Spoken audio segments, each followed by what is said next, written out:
Check 1 2. Check 1 2.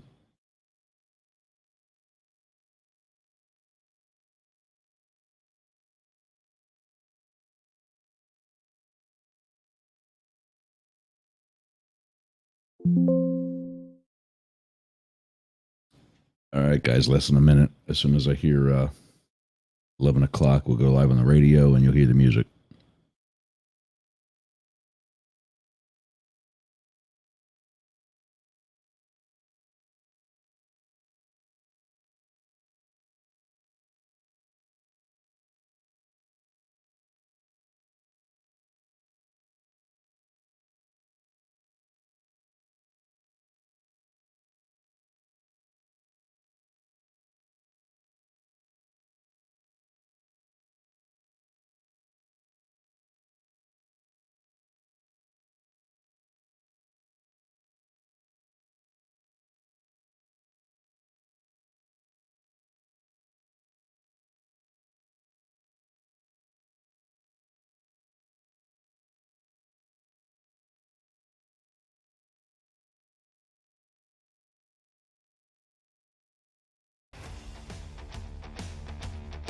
Hey gang, this is Up the Middle with your hosts on the right, the homeless conservative Blake Fisher, and on the left, the Democratic nominee for Congress in the 7th District of Ohio, Matt Deemer.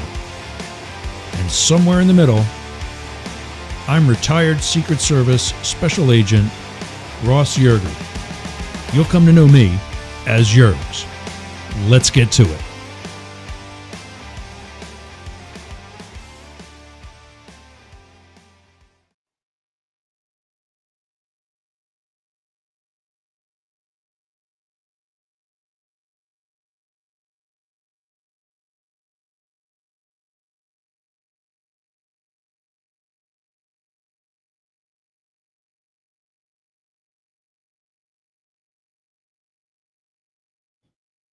Thanks, Blake.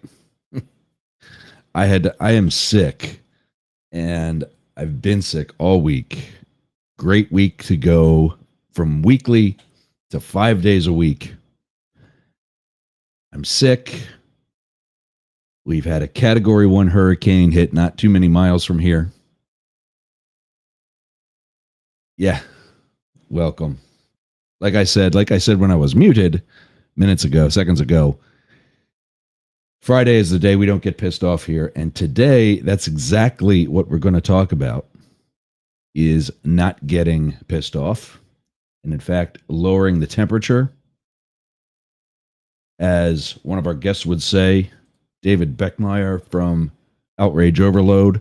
You can hear him right here on 99.1 WDJY later this afternoon, 4 p.m. every Friday. Also, Richard Pelligrino will talk about his book that releases next month. First, let's bring out one of my two colleagues. I don't see the other one there, so we'll bring out one. Blake, you done traveling? How's everything? Good. I went to a concert last week and then drove to the lake. So very cool. What concert? Out of here for the last couple of weeks. Yeah, what concert? Third Eye Blind and Yellow Card, down in Dallas. So Third Eye Blind, very familiar with. Yeah, I'm thinking with your musical background, you know exactly who Yellow Card is, and yeah, probably a bigger fan of Yellow Card than you are Third Eye Blind. I actually love them both. They've got me. Third Eye Blind for the last several years have been doing this summer tour where basically they take out a 2000s sort of emo band, and nice. it's perfect because I'm like, yeah, they keep picking my favorite bands, and so they keep getting my money. Yeah, that's how it works. That's how it works. I just heard it. Great show. I just heard a ding. There he is. What's going on, man? It's Blake. It is. I'm back. Yeah, all three of us. What happened to your head? I got a toupee. You return it. No, I just got a haircut yesterday. So yeah, you asked for that. Well, it's just kind of right now. Just, you know. Okay. Is that are you making fun of Donald Trump with that, or are you making fun of Bernie Johnson with that? I was trying to make fun of Trump with it. Yeah. because there's a guy down here in Tampa named Bernie Johnson who is so far up Trump's ass, he looks like a cockroach. Like Trump's got 6 legs. Yeah, And he's got the wavy hair like that. yeah, it's not. I've not seen him, but no, if I don't like try to brush my hair or push it back, it's kind of curly like this. So I think I said Bernie. It's Benny Johnson. He's one of those that's got, on his social media profiles, he's got that he's a Christian and he's a dad and he's a patriot and Trump forever. He's got the Betsy Ross flag in the background because the FBI doesn't think that's a clue or anything. And no matter what Trump does, there is absolutely no wrong being done in the world. well, of course. Oh, Perfect. so today this was kind of a last minute, but because of now that we've got debates set, we went from one. Follow me here. Tell me if I'm wrong. We're going to have one debate. Initially, Biden and Trump. Now Kamala and Trump. And then all of a sudden, Trump goes, nope, not doing it. Then he comes back and then he goes away again. Was that right? No, I mean the September 10th one is definitely on. They are still in the No. Forget about going to all 3 now. Yeah. For a little bit, it was just one, and that was it. Yes or no? I mean, I can't keep track of where he is on a daily. My point exactly. Because my yeah. No, I mean, my to be fair, is- I think it was a little unfair. I actually think he had something like he agreed to a debate with Biden and it's no longer Biden. So I don't mind the renegotiating of the debate kind of thing. True. Agreed. Me? Agreed. But then don't say anytime, anywhere. Well, did he say that with Kamala though? I think so. Either way, I mean, it's a. I think Am we I should have sounding bad debates. I'm not again? sure how much they matter, but Am I sounding bad again? You don't sound like normal. I don't know. You don't sound bad. You just don't sound like normal. So I was just asking about your mic. it's not normal to me. But I mean, other than So- he is sick. You missed that part, Matt. He's under Oh, the weather, Oh. so that's Yeah. probably why it sounds a little bit different. okay. Well, that could be it. Anyway, And I'm doing this thing where I'm waking up at like 3 or 4 in the morning, gasping for air. Do you have COVID? you got the Rona. Sounds like the Rona. It could be because this would be like the 4th or 5th time that I've had it. It's going around. Did you see that? What's his name? The Biden. dude got a bronze medal yesterday. And Oh, had Noah. COVID. Yeah, What was his name? Noah something? Noah Or what was Lyman, right? Yeah. No, what's that? He got the 100 meter gold, and then he tested Women. positive for COVID, and he ran the 200 meter like he did. They didn't announce Track it. and field. Ran the Okay. 200 meter, got bronze, and was like about passed out at the end of the race. And then after the interview, they were like, "Oh yeah, by the way, I've got Stay COVID." away. So if you can get a bronze, use one of those boom mics that you put overhead and talk to me from 10 feet away. pretty legit though. Noah Lyles is his name. Noah Lyles. Lyles. That's right. Yeah. That was pretty Is badass. he- I mean, Wait a minute, Huh? hold on. Is he like? Is he like? the fastest man on earth. Yeah, that's what he's like. No. Is he like kind of like your complexion, Matt? Maybe a little darker. No, he is. No, he's a dark dude. He's a Okay. He's fun. That though. dark. Okay. Basically, Is what Ross was asking there, everybody, just to translate. Hey, Matt, is he a black guy? Yes, Ross, he is a black guy. No, because you and I were talking How about black that is last week. he? Yeah. Pink Floyd T-shirt black. Did you guys ever see the Family Guy where Peter was going over immigration and the immigration officer was looking at the color palette of like My favorite version of that ever is the Saturday Night Live skit that they did when Barack Obama was running, and it it was what's the name that did all the great Daryl Hammond doing they were Al Sharpton and I can't remember and the other guy's name, and they had this blackness chart, and they were like, "How black is Barack Obama?" It's one of the funny things. I didn't see that. I didn't see that. I'm gonna watch that. Oh, it's really funny. Well, And they have on the black at the top of the blackness chart is Bill Clinton, and, and they're like, "There's anything?" They're like, "It's like coffee. It's like different degrees, but they're all delicious hot beverages. It's like there's not anything wrong with the scale." It is really funny. well, you know that. Did you know the original comedic actor that first played Barack Obama was called Barack Fobama and was in blackface? Well, hold on. Do you Here's the- remember that? But here's the thing. I have a disagreement here. It's not blackface if you are doing an impression of a real person.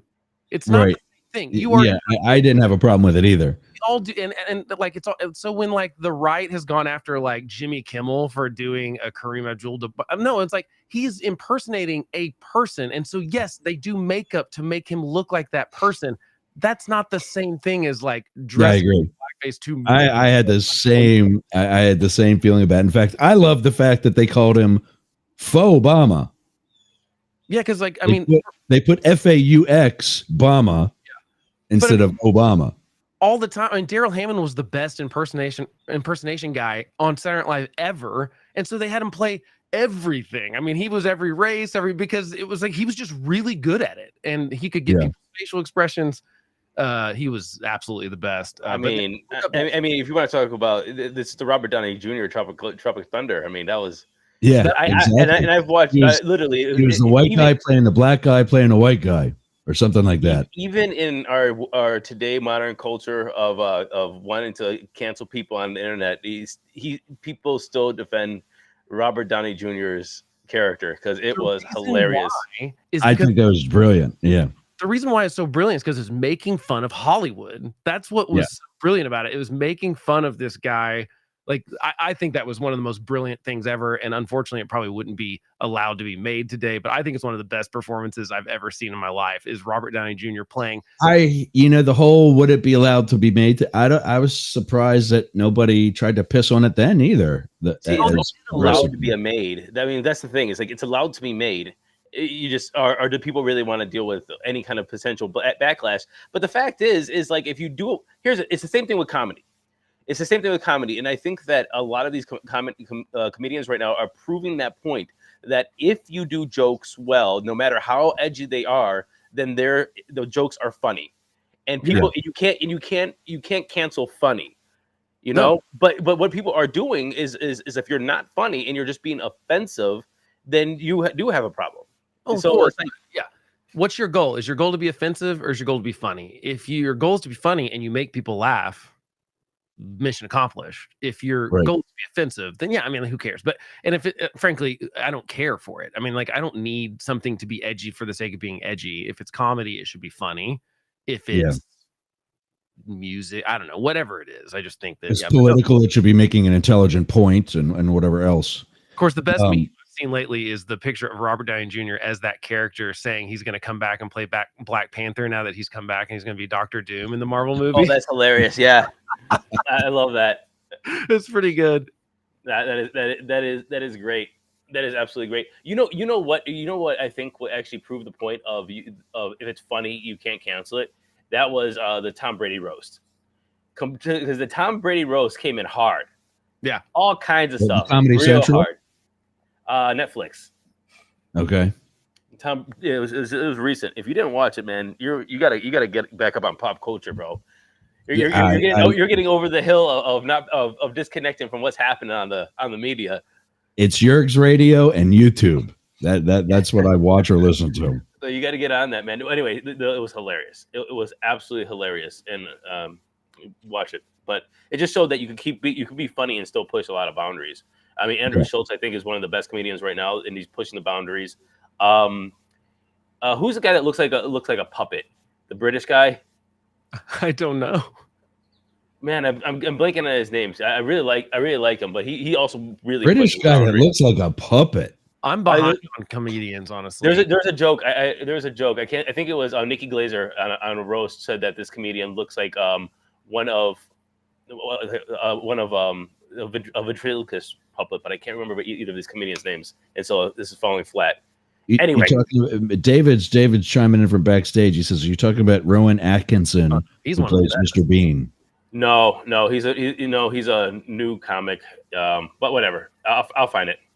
Yeah, the only British guy I can think of is Jimmy Carr.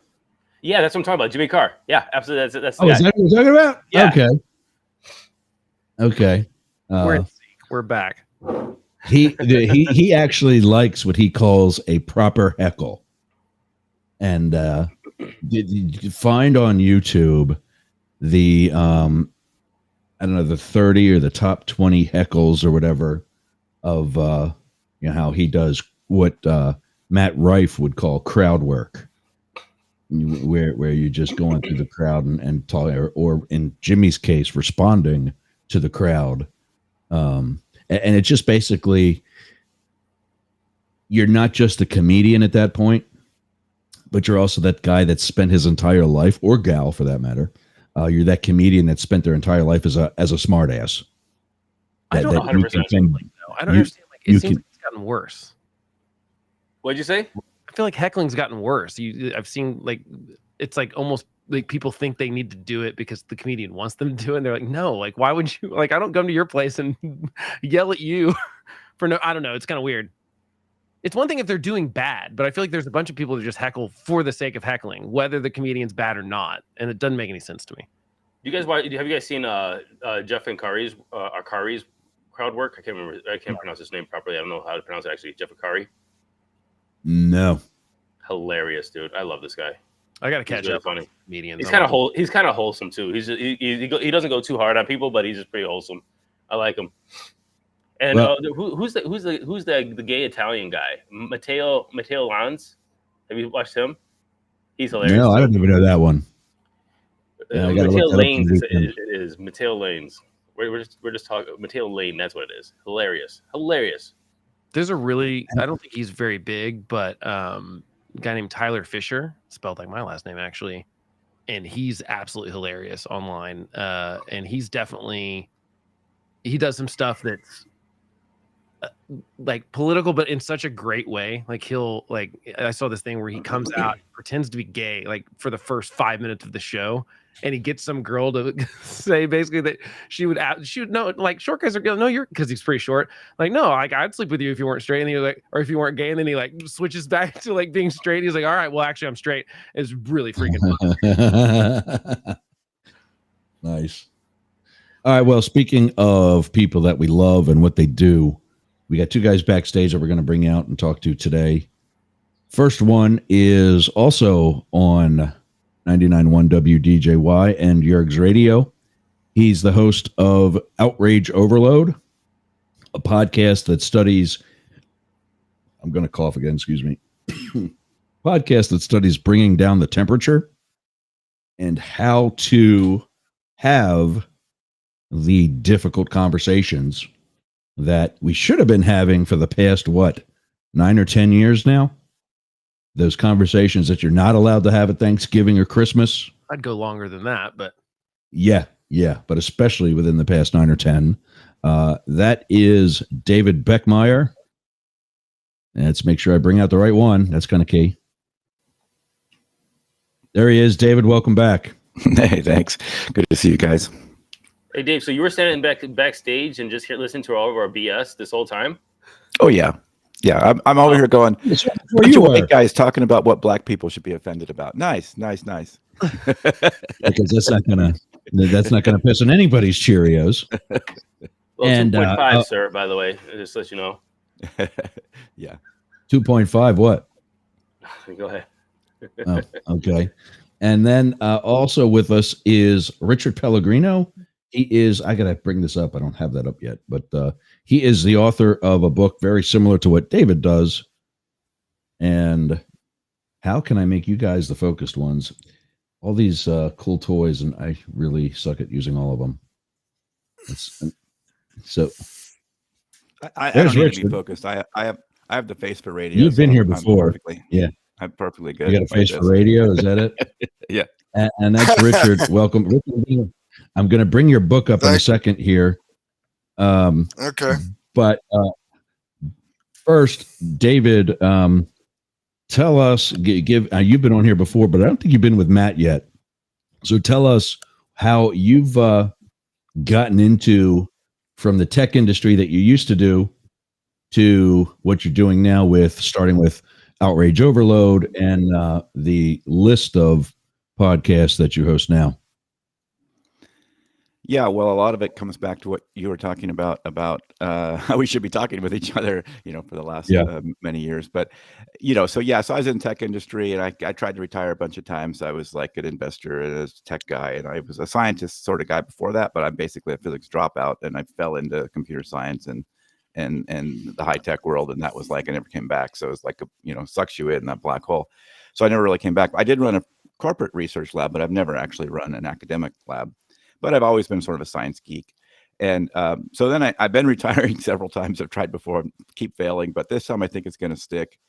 And so I was retired, and we sort of had this situation with, I was kind of I was both a part of it and observing it, this people just getting mad at each other, people disconnecting from each other, people blocking each other on Facebook, longtime friends, they don't invite Uncle, Frank over to Thanksgiving anymore and stuff like this. Just, close friends, close family separating. And then, in seeing that around me in my circle. And also, basically I was one of those guys getting out there in those Twitter fights. Right. So, and that wasn't finally sort of hit that, like, oh, I'm supposed to be a smart guy and I'm doing a really stupid thing. And so then I sort of said, let's really start looking into this, because this is like not good for our mental health. It's not good for the country.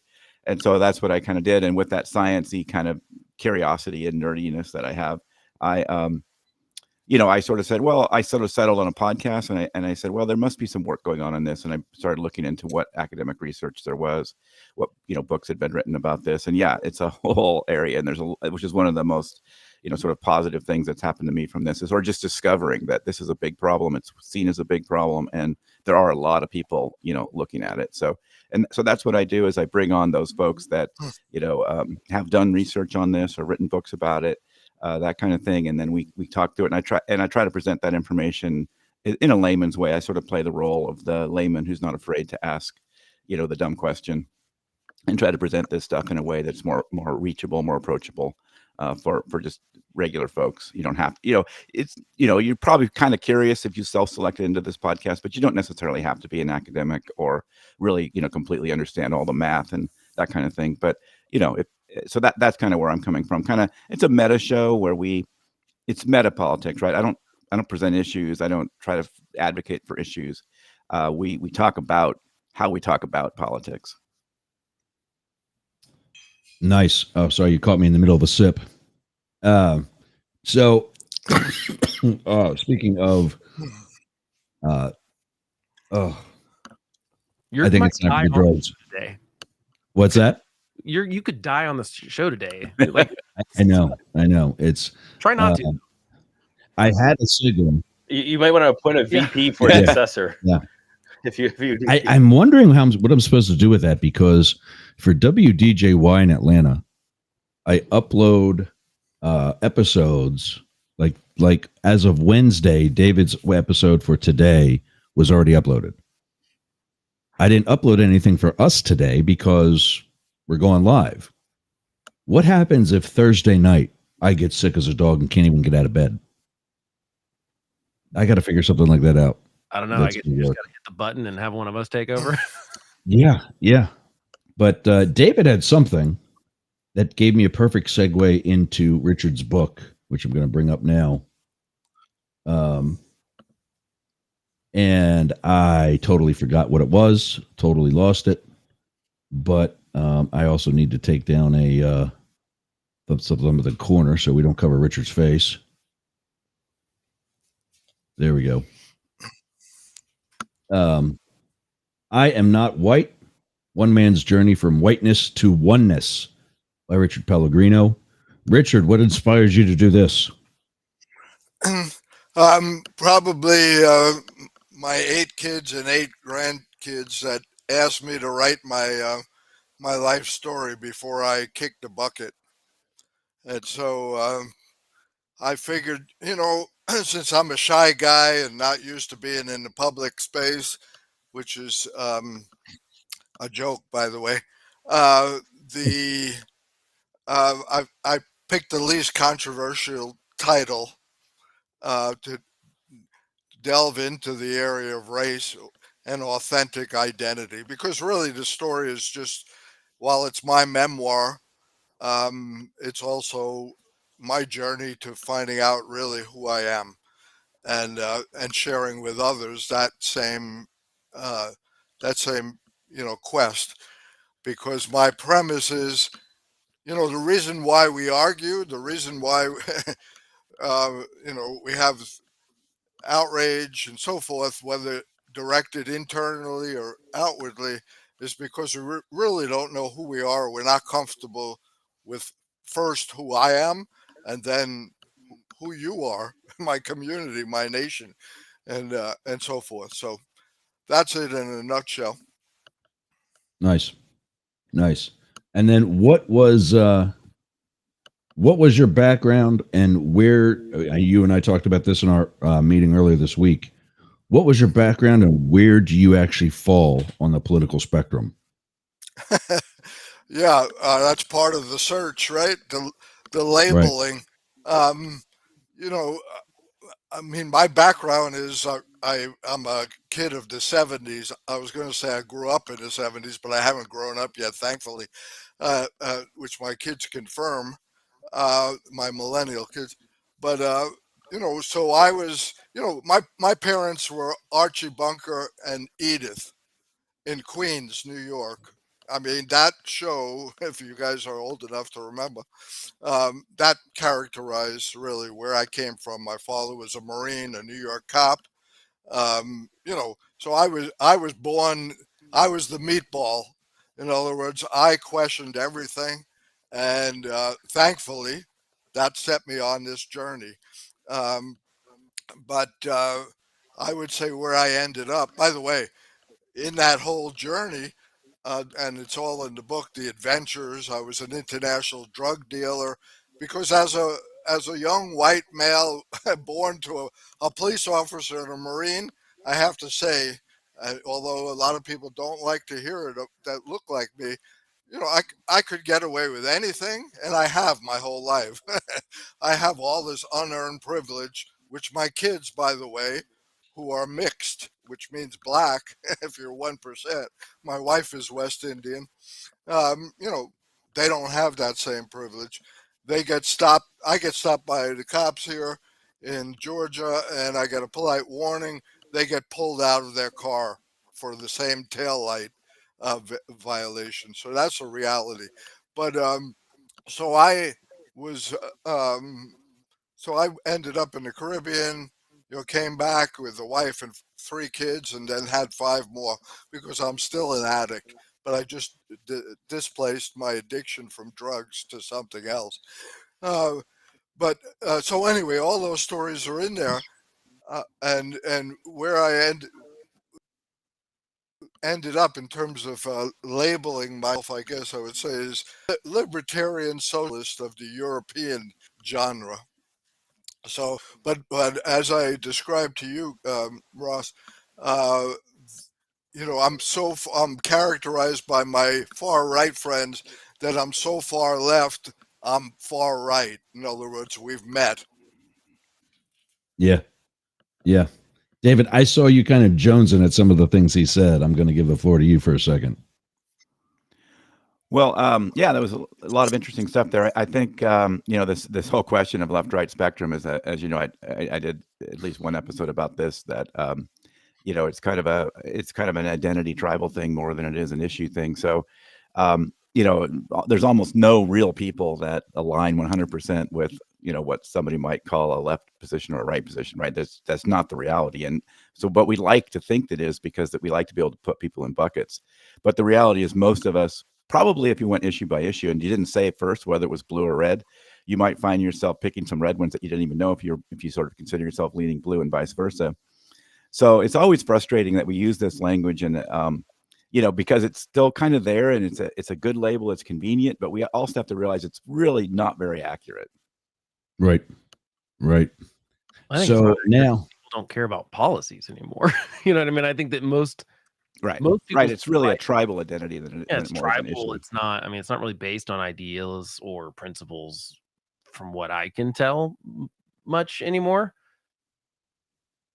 Yeah, I mean, I was joking around that, and I talked to Ross about maybe doing an episode about this, that when the Democrats maybe during this convention come out with their platform, that, if we took off the label and maybe, I was saying that the GOP, did actually do a platform. What's well, that? the GOP actually did one this year. And my joke about it is that basically, if you took out the all caps, it looks a lot like a Democratic platform. I mean, it's like to Blake's point that we often don't even really know the issues as well as we're not as married to these issues as we think we are, at least not this full set. And but yeah, but I think it would be interesting to compare those two policies. But I think the parties are more aligned on a lot of things than people think they are when it comes to the issues, and they often just frame it differently.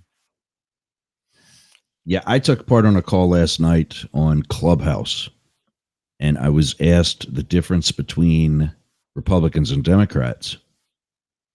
And I said, well, if you can find one from either that actually knows what their party is supporting,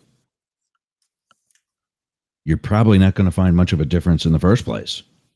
Well, I mean, to be fair, one of our presidential candidates will not say what her policy positions are on anything. So, I mean, I don't think that's the people's fault right now. I mean, I think it's the media and these candidates that refuse to actually talk about issues. Trump is all in on culture war. Kamala Harris literally is only telling us what her positions are via surrogates. I mean, it's very strange for us to be in this situation where we're the top of the ticket of the presidential. Really, neither one of them are even talking about. So, I mean, I can see why it would be hard for then their followers or rabid fans. I agree. Yeah, I agree with you, Blake. Because I agree that it's the media. I mean, I think there was a very good podcast the other day, and I can't remember what podcast it was. If it was Politico or New York Times, whatever. But they said just that they don't need to. They don't need to make policy because they're already in the news. They're already getting hyped. They're already the talk of the town. So what else do you need to do? If you already have big crowds showing up and that's the headlines, if you already have everything that you do and whatever you eat makes a headline, why do you need to make policy? Yeah, I don't blame the media. I mean, it's dangerous to take positions. How can you not blame the media? It's like media is part of it, but I think it's oversimplification to say it's all the media. I mean, they don't do it because, like, statistically, when you're running campaigns, it's dangerous to take positions on issues, right? So you want to take the minimum number of positions. I mean, and last time the Republicans didn't have a platform at all. They just said we agree with whatever President Trump wants, right? That was their official platform. But isn't the media's job to call that? Oh, Dave, I'm gonna Go ahead, Matt. 100%. I'm agreeing with Blake here. Dave, it is 100% the media's job. Oh, yes, the media's job to call it out for sure. I totally agree with that. What I meant was the core reason of why we're there.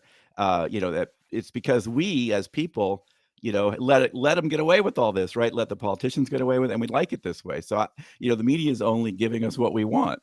But yeah, I agree that media needs to call that kind of thing out more for sure. But that's also a really hard thing. Like, you get these really complicated things. I disagree. Wait, I have to push back. The media is not giving us what we want. The media is giving what their advertisers want, and that's what they want. Is they want the eyes on it and whatever that is. And so by pushing it, pushing the boundary makes these candidates not want to go on these shows. That makes the sponsorships saying, oh, they're going to take a position on Israel, Gaza. We might not want to be, putting our Doritos commercials in that position. It's too complicated to take positions. No, I disagree. The media is not saying what the people want. The media is doing what the advertisers want. I wouldn't even go that far. The media with Kamala Harris specifically is giving us what they want. I think that, if you just look at the last year, let's just give me 1 second. It's like, let's look at the last year of the media. Okay. They tried to tell us that our own eyes were lying to us about Joe Biden's age problems. Okay. For forever. It was, this is just Republicans. This is nonsense. This is cheap fakes. This is blah, blah, blah. There's nothing to see here. He's fine. The second they couldn't hold that up anymore, of course, because obviously it's like such a dumb lie to try to do. They went all in on attacking Biden because they wanted him off the ticket. So they went all in for a month, full bore. This guy can't be the president anymore. Blah blah blah blah blah. The second he steps down, they've not talked about Joe Biden at all. I'm like, we literally don't see him anymore. Is anyone concerned that he's the president of the United States and we haven't heard from him? We don't know what he's doing. The press has completely abandoned that for we're all in for look at the joy Kamala brings and these puff pieces about, oh, she knows more about cooking than maybe anyone on earth. It's just ridiculous. It's so clearly a bias towards what they want to happen. And some of that is because they're in the tank for Democrats. Some of it's because they're so scared of Trump. I don't care what the reason is. They're not doing their job by giving us these puff pieces and by being okay with having access to Kamala Harris, but off the record. They are flying around on her plane and not asking her questions because they like the access. They love this. This is media malpractice, and it's absolutely the root of where are we the people supposed to get our information from? The press. That is literally the mediation. No, Elon Musk. Don't worry, Elon Musk took care of it. We got Twitter is not solving that problem. I mean, it democratized it to some way, but not if no one will ever talk to those people. So it's all speculation. To me, this entire 2024 race, it's like every presidential race has gotten worse. I feel like they did bad in 2020. I feel like they did bad in 2016. I feel like this is the culmination of the media absolutely not doing their job. And I want to go ahead and say on the right, it's the same thing. It's just pointed in a different direction. So it's all pointed at that stuff, but they won't answer questions about now. But to be fair, Trump, I will give him credit. He goes in front of the National Association of Black Journalists and does a presser with him. Like, I'll give him that. I mean, it didn't do himself any favors in it, but like at least. Yeah, I was going to say it sucked a little bit. I know, but he'll at least go and talk to the people that disagree with him. And like, I'll give Trump that. And for Kamala Harris to not even do an interview with who is going to be the most friendly press ever. I mean, she could have gone on MSNBC. She's been on for 2 weeks. No, she has not. She has not talked to the media since June 27th. She wasn't the candidate in June 27th. She's the vice president of the United States. She should be under more scrutiny right now than she is. I just think it's malpractice. And I think that's why we people can't have a good we can't have good information because we're not getting good information, and the media have to be somewhat responsible for that. Okay, well, so then what you're saying is, I'll let you go in a second, David, but you basically supported what I've been saying since this show has been in existence, and that is, haven't I been telling you not to listen to the polls? No, I'm not talking about polls. Didn't you just say the media is controlling this for their own agenda? That doesn't mean that the polls aren't right. I mean, the media can be skewing the polls in the sense that, like, obviously what they choose to cover and how they choose to cover it is going to inform public opinion. I don't think the polls were wrong, though, to say, I mean, that's why the Democrats wanted to force Biden off the ticket. It's not because he was too old and couldn't do it again. It's because he was going to lose. That's the frank, like, they were not statistically tied the whole time. It was not. I mean, either way, the point, Trump was winning the polls. He was gaining the polls. He's been ahead in the polls the entire year by never gaining. That's not true. But what? So then what's your excuse for Kamala gaining in the polls now? Because it's a new energy. Okay, but like, where's that come from? Do you think that was Chris Cuomo just asked that question? One of the other things I'll prove to you next week. I don't have it enough prepared but there's a political scientist who has accurately projected the last 10 presidents. Yeah. By using his 13 key system. He got one of them wrong, I think. He got Bush Gore wrong, and he says Gore won that it was a Supreme Court decision that got it, not the voters. But David, I cut you off a second ago. I'll give it back to you. Well, I was just going to, I agree with you, Blake, but I do want to end it a little bit because I still think there's there's an aspect though that is still falls back on us, right? Because if the advertisers are getting what they want, our eyeballs, then it kind of falls back on us because we're the ones who still want it that way. But yeah, it goes both ways. There's a two-way street there. The media sort of makes choices. Also, I'm a little worried that we're using this term, the media, and we might be talking about specific, more partisan sources and not necessarily, journalism at large. Because there is good journalism happening, but it's harder to find. I'd say 80 to 90% of it is in the category of basically being malpractice, and the ones that aren't doing it generally don't have the access that those other people do. So like CNN, Fox, MSNBC, CBS, ABC, New York Times, Washington Post, pick all of those ones that we all know the names of.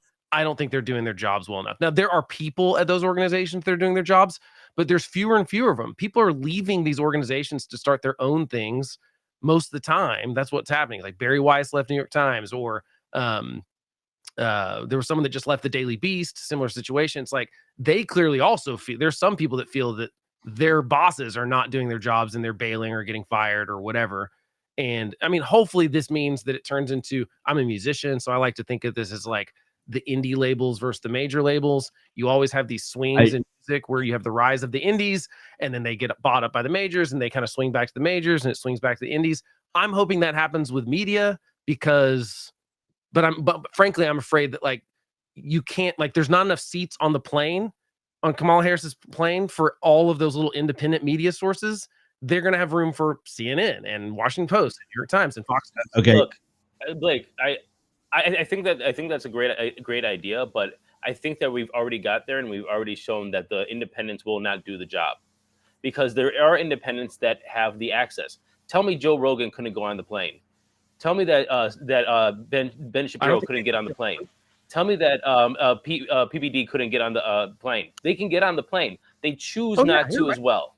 They have chosen to move away from this, even though they all stepped in and they told to move away from this. And now what we have is the media, or that you will, the Foxes, the CNNs, basically placating to their own self-interest and what have you.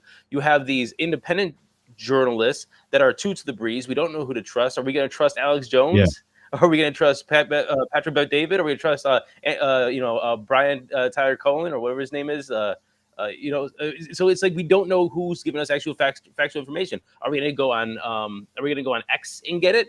Well, I have no clue what's going on there anymore. It's just all of it's so misinformation. So I honestly don't think that there is a medium anymore that can give us this journalist stuff that we have to now we have to just buy in on something. Besides, obviously, this show, Up the Middle, thank you. On Yergz Radio. This is the only place that you get the good point. I think that is because those media places are listening, are too captured by their audience. So when they went all into a side or a niche, then they're like captured by that audience, and so they can't abandon them because they start to see the ratings fall and the profits fall, and that's where the advertiser thing comes in. So yes. That's where you have a choice, dude. There is a pivot that they could do. You can't tell me Joe Rogan can't do whatever the fuck he wants right now. Sorry. Well, he could, but I don't think Kamala Harris would let him on the plane. Is my point. Even if he wanted. Okay, so I got about that. I'll address how you get on Air Force Two and all those in a second. But you're actually getting into something that Richard is more of an expert in. Not that David or any of us aren't, and that is the social activism.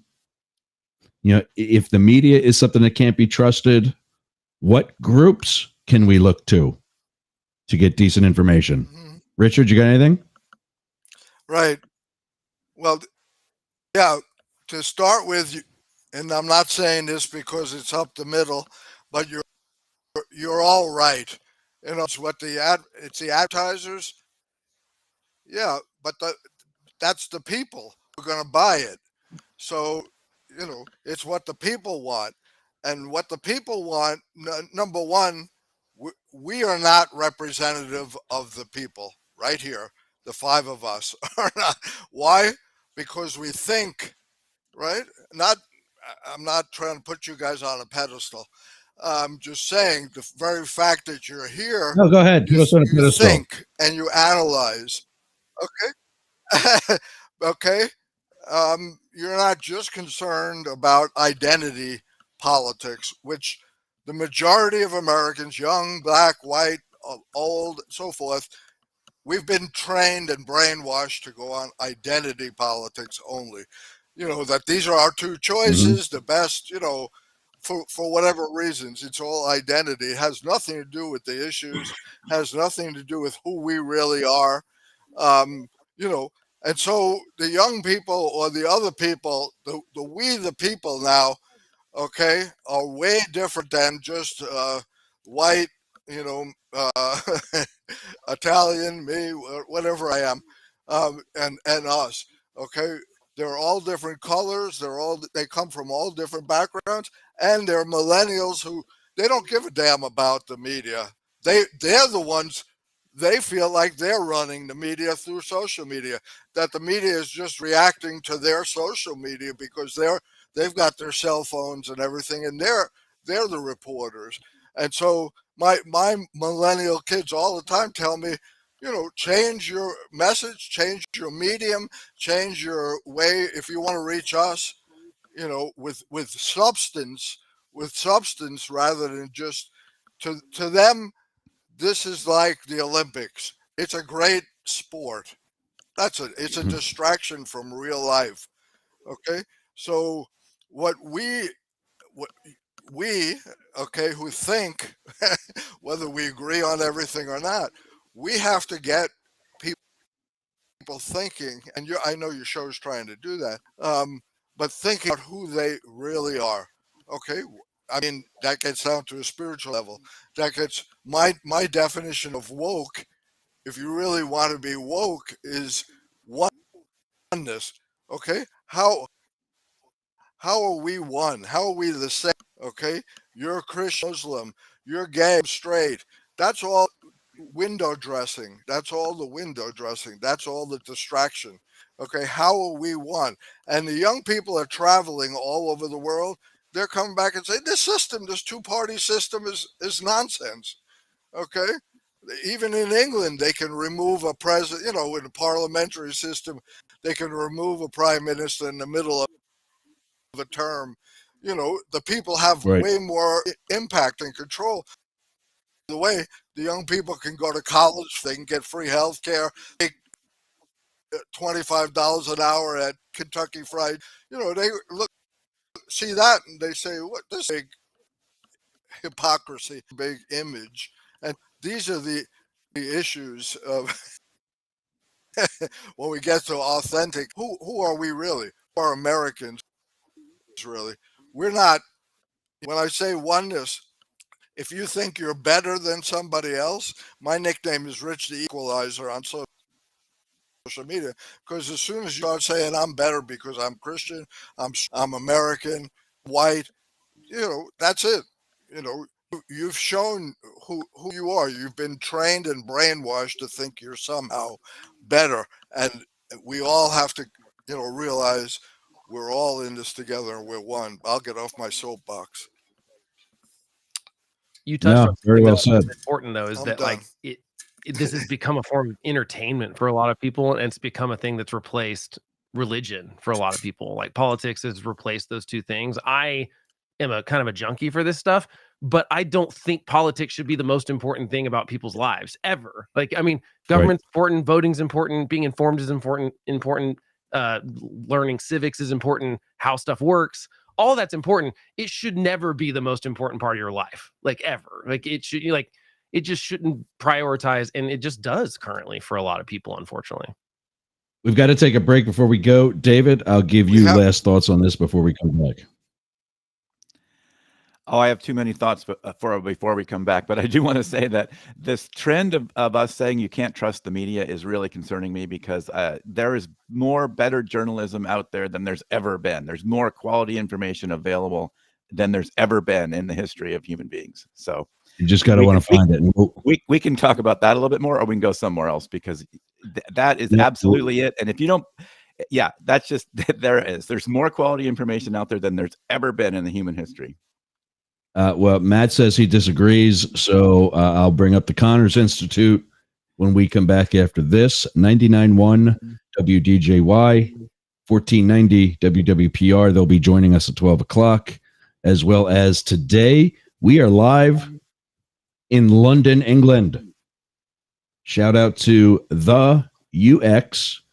Think of the underground, the UX.media. And welcome to our friends across the pond. It's the Mastiff Media Network. We'll be back after this. House smell nasty. Do you want to freshen it up a little bit?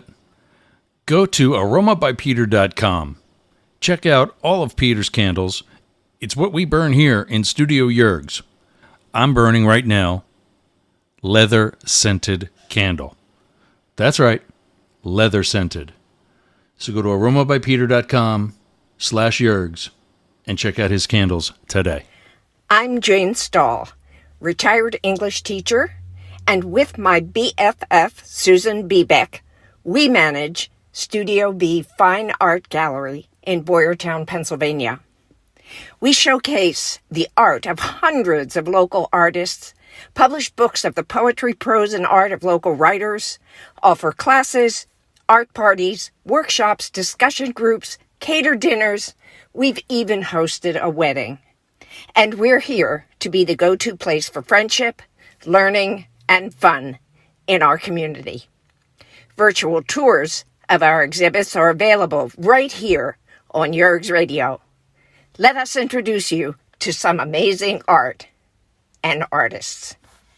Check out Jane Stahl and everyone at Studio B in Boyertown, Pennsylvania. Please visit our YouTube channel, Talk TV 24. How's your website doing? I'll tell you how mine's doing. It's awesome. Yergz.com is gotta be the best website for anybody in podcasting or any sort of broadcast solo journalist like me. How did I get that? Limit Break Digital.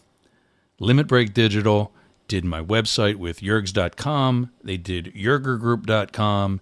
They take care of my marketing, my branding, and help me get the message out to you. Go to limitbreakdigital.com/Yergz for 10% off your next project. That's a $3,000 site, Yergz.com. And you can get 10% off that by just going to limitbreakdigital.com/Yergz today. Talk to Jay. That's my guy. We all got a guy, and Jay's mine. limitbreakdigital.com. Hey gang, it's Yergz. Right now, our country is about to embark on yet another controversial presidential election. I have an actual question, legitimate question, as a political scientist and historian by education. If you are a Trump supporter, I want to hear from you. I want to know what your appeal to Donald Trump is at this time. Please email me news, N-E-W-Z, at yergz.com. News, N-E-W-Z, at YERGZ.com. Thanks. Participants must be willing to provide their contact information, answer a series of questions, and then have their first name broadcast over the radio and social media relevant to Up the Middle. All right, we're back. Get rid of the chat there. So right before we went to the last break, we had been talking about, and we are doing a pretty decent job of lumping and just basically everybody's guilty. We don't want to be part of that everybody, because we want to be at least, some decent sourcing and journalism here.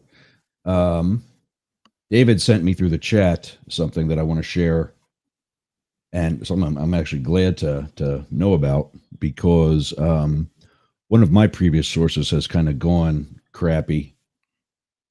And this is the Connors Institute, building a healthy media diet. Let me bring back. There we go. Connors Media Guide. David, take over. Tell us what we got. Well, yeah, I mean, my podcast is a Connors Institute podcast, and part of our mission is to provide high quality, nonpartisan information. And if I start violating that, I get kicked off of Connors Institute. But this is their media guide that they put out occasionally, and they go through. They show you the whole rubric, so it's all transparent how they make these choices.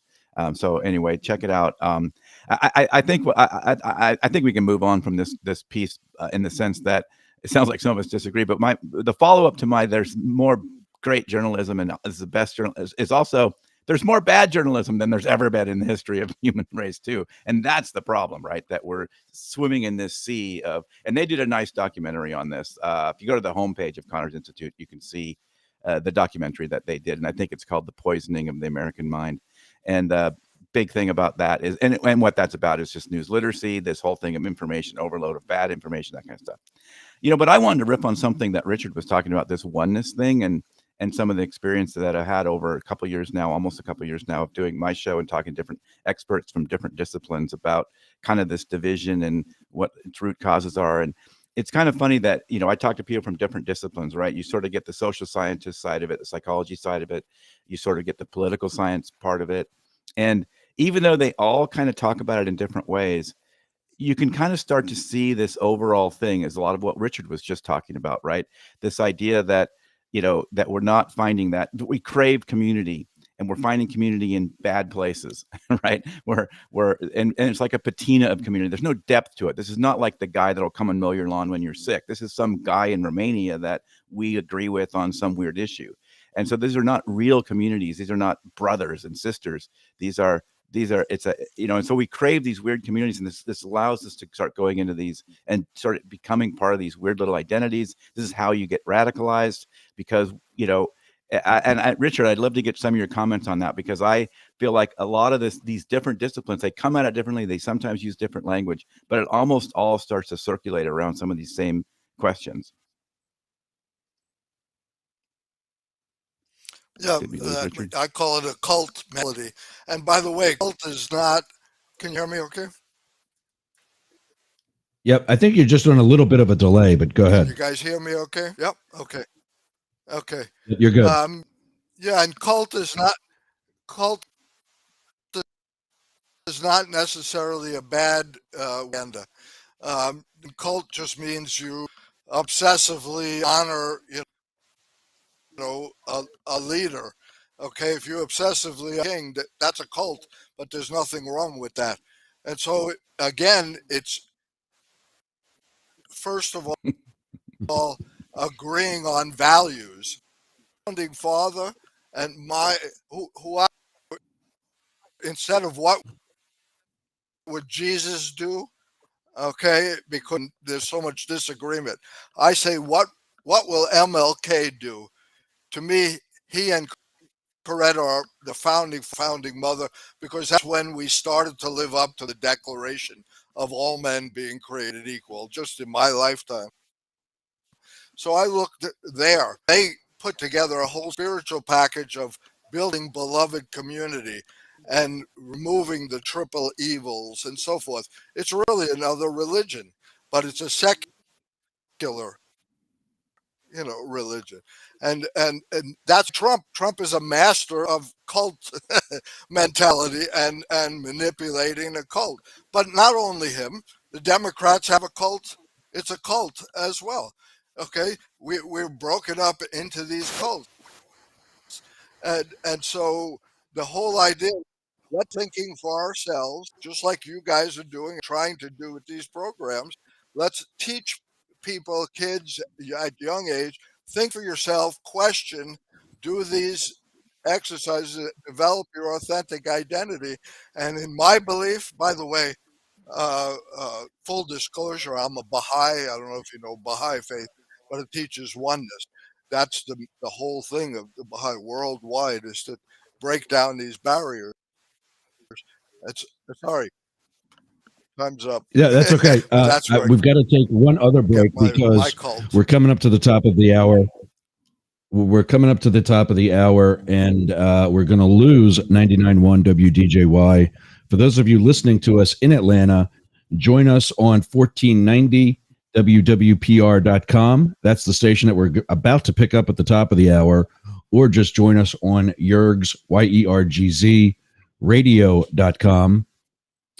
You can get David Beckemeyer at outrageoverload.net. And dismiss that. There's another alarm going. David Beckemeyer at outrageoverload.net. You can get us all at news, NEWZ, at Yergz, YERGZ.com. And Blake at thehomelessconservative.com. Matt Deemer can be reached by getting Matt at dailycryptonews.net and info at deemerforcongress.com. And finally, Richard can be, I got to go to another thing here. Is that it? No, hold on. There we go. Richard can be reached at howwokeami.org. So thank both of Richard and David for joining us in the first hour. They're going to be, time willing and for their own schedule, going to be joining us in the second hour as we switch over from 99.1 to 1490. We'll see you again on Monday, where we're going to start a new thing on Mondays. My one work wife, Marcella the Psychic, will be joining us for later in that second hour for something called Mirror Mirror Mondays.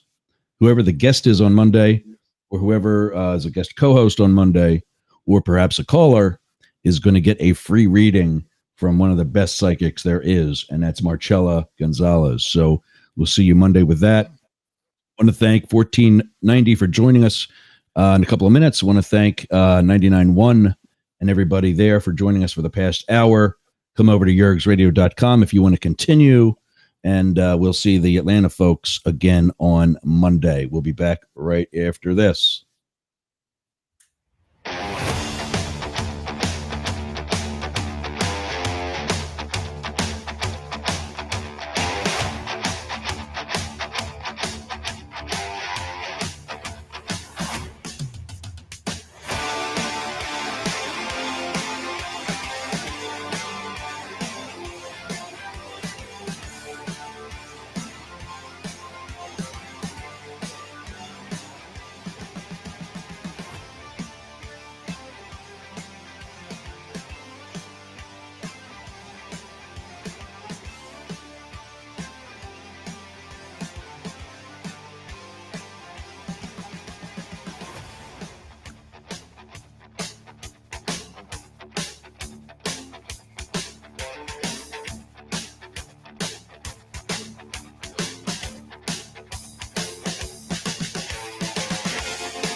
All right, we're back, or we're on, depending on who,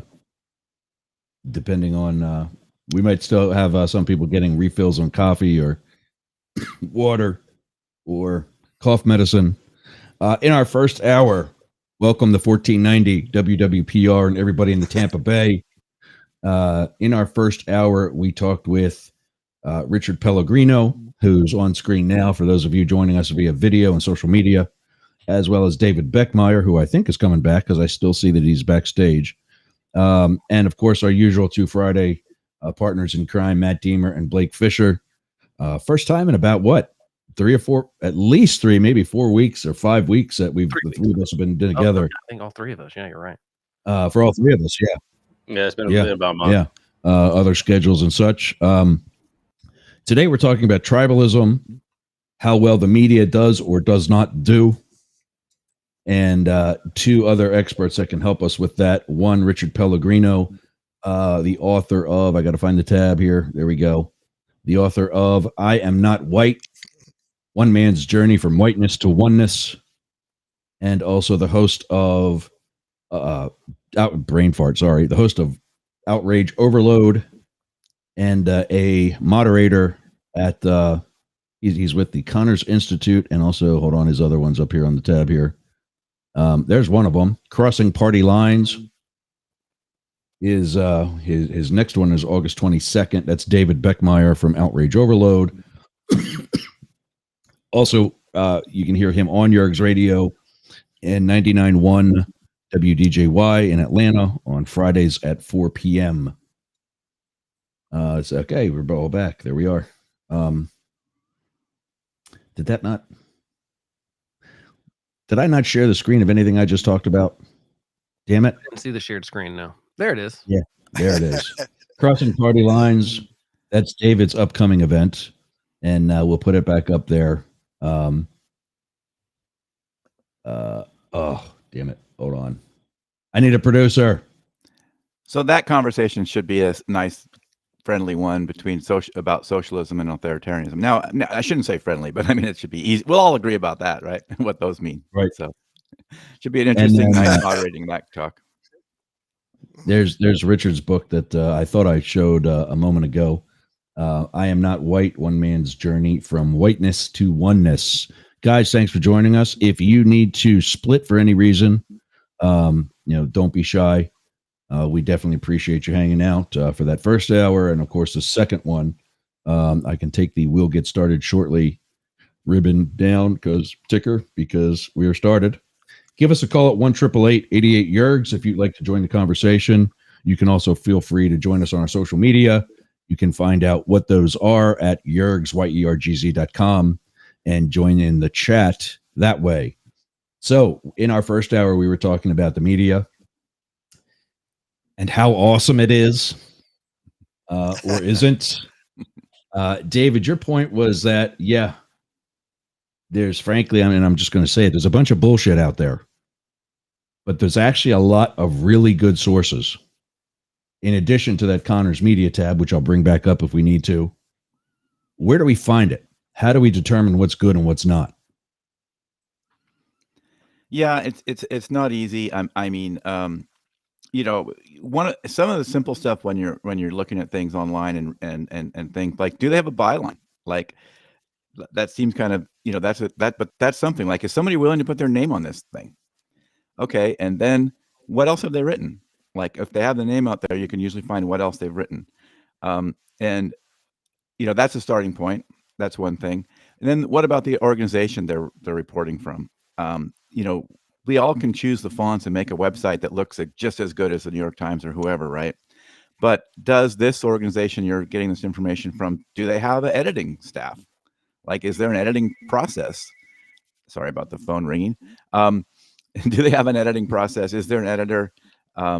And so some of those things will begin to do some of it. And then you can look at these scoring. If you scroll down, you'll see some of the scoring that Connor's Institute uses. You can do all sides or some others, and how do they rank on those? Now, they don't rank every single journalist in the world, but you can see some of those organizations that do these third-party rankings. You can check that. And so all of those things can help a little bit. But then even if at the end of the day, probably whatever you're reading might have a bias. So maybe also seek out and see if there's somebody else reporting on that same issue and maybe get so obviously I'm going down a list. That's a lot of work, right? but yeah, see if there's another, like maybe you're getting something from the New York Times. Well, maybe we'll see if the Wall Street Journal or something that leans, in the other way a little bit might have a similar story on this topic, and they get some other perspectives on it. And then maybe you even can mix in these alternative perspectives, but just realize that, us on this show, like, we're not journalists. We don't have an editor. We can do whatever we want and say whatever we want to a degree. And so, to say that we're providing better quality information is still a little iffy, right? We've got to hold to our own standards, and I think we're all doing that. So I think we are doing, a good job.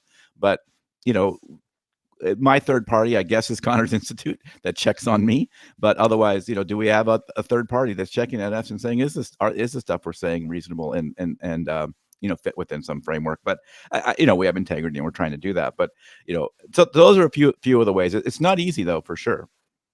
I think that's let me go back to my critique of the media. I think the problem is, I think the institutions of the media have lost trust with people. I think, unfortunately, that's a problem with all institutions. It's like the Senate and the House, and pick the institution, and we've got a bunch of people that are more interested in, frankly, being famous or elevating their own self, and maybe they're using an institution to do that, but they don't actually care about the institutions anymore. And I think that's what bothers me, is like the average America, like, I do all those things that you just listed, but the average American shouldn't have to do that much work, in my opinion. I'm not saying it should, like, you should always you should never just look at one source. Like, no one should be like, I'm a CNN person, I'm a Fox News person. Anytime you're only looking at one organization, that's what we need to be a little bit more broad than that. But at the same time, if I, for example, let's just say I'm the average person and I turn on, let's not use cable news as a good example, because I think cable news is just basically across the board pretty much terrible. I do see some signs that CNN is trying to be a little bit better. Actually, like News Nation a little bit, although it's a very small cable news channel. But take New York Times. You read something in New York Times, and then you read the same thing in Wall Street Journal or something. sometimes the information presented in both those two things don't overlap at all. It's almost like there's not even an argument between the two of them. So that's the tricky part, is that I feel like there's a lot of people that aren't going to dig any deeper. They're just going to go like, I don't know who to trust, because obviously someone has to be lying to me right now, because both of these articles can't be true, or what this person's saying and what this person's saying cannot both be true. Someone's lying. Now, how do I figure out who's lying? I think what my go-to thing is, if you read an article and it does not link out to sources within that article, I don't trust it, period. If someone's writing a bunch of even opinions, because I don't mind bias if you're honest about it. I don't mind, like, I think that sites like I love the Dispatch. I think they're great because they're like, look, we're honest. We are conservatives, but we're also trying to have journalistic integrity and tell you the truth, even if you don't like it. And so I think you need to see people call out their own side. If people aren't going to call out their own side or make their own side angry, I don't trust them. So that goes for writers, that goes for organizations. If someone has a conservative bias and isn't ever going to call Trump out on something, don't trust them, because that they don't really have a conservative bias. They have a bias towards a person, and that's different. And so that's kind of my one trick, is to say, if you're reading an article and it doesn't ever link out to another article, then, or source or something, then, and same thing, if you're watching a guy on YouTube and he doesn't pull up a graphic or a screenshot of an article or something like that, I just don't trust it as much, because I want to see your source. I want to go read that thing. A lot of times you will find people are misquoting the thing they even link to. Sometimes they will do the link so that you think, oh, I trust that because there's a link. But if you click it, the quote's actually different than they say in their article and stuff. And I think the other thing is, if people will admit they're wrong sometimes, and that to me is the biggest malpractice that the media has done lately, is they bury when they get something wrong. They're very unlikely to admit it. The most popular example that comes up on my side of the aisle all the time, which I think is a little, I don't want to say overblown, but the Hunter Biden laptop stuff, the way the media reacted to that was atrocious. They just wrote it off as Russian disinformation. To be fair, the intelligence community helped them do so by signing a letter that says this is Russian disinformation. It was not. Twitter literally disabled New York Post. And to be fair, New York Post normally doesn't get it right. They're very biased, but they had it right. And it took 18 months for the New York Times to bury in paragraph 18 that and by the way, this has been confirmed as legitimate. That's way too long. We need people to be able to come out and say, look, my bad, we got this wrong. And I think that's a perfect example of, they had a good reason to have it wrong. The intelligence community came out and told them that they were right about being wrong. There are all these sources that confirmed their bias. They could have come out and said hey, we were lied to by these people that signed this letter, lied to us, and we trusted them, and maybe we shouldn't have. We need to check better.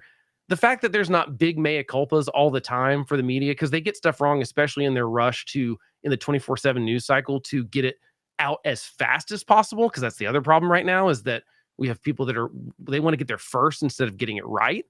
And so if you're paying attention to a media organization and they say, hey, we were wrong about this, that's a good sign that they're at least checking themselves on that. But I just wish this wasn't as much work for people, because this is why people check out. You're muted, I think, Yergz.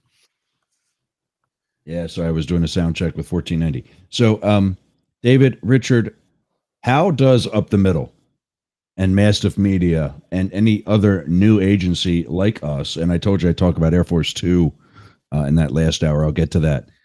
How do we prove, as a small, independent, don't give a crap news agency, we're here for the truth?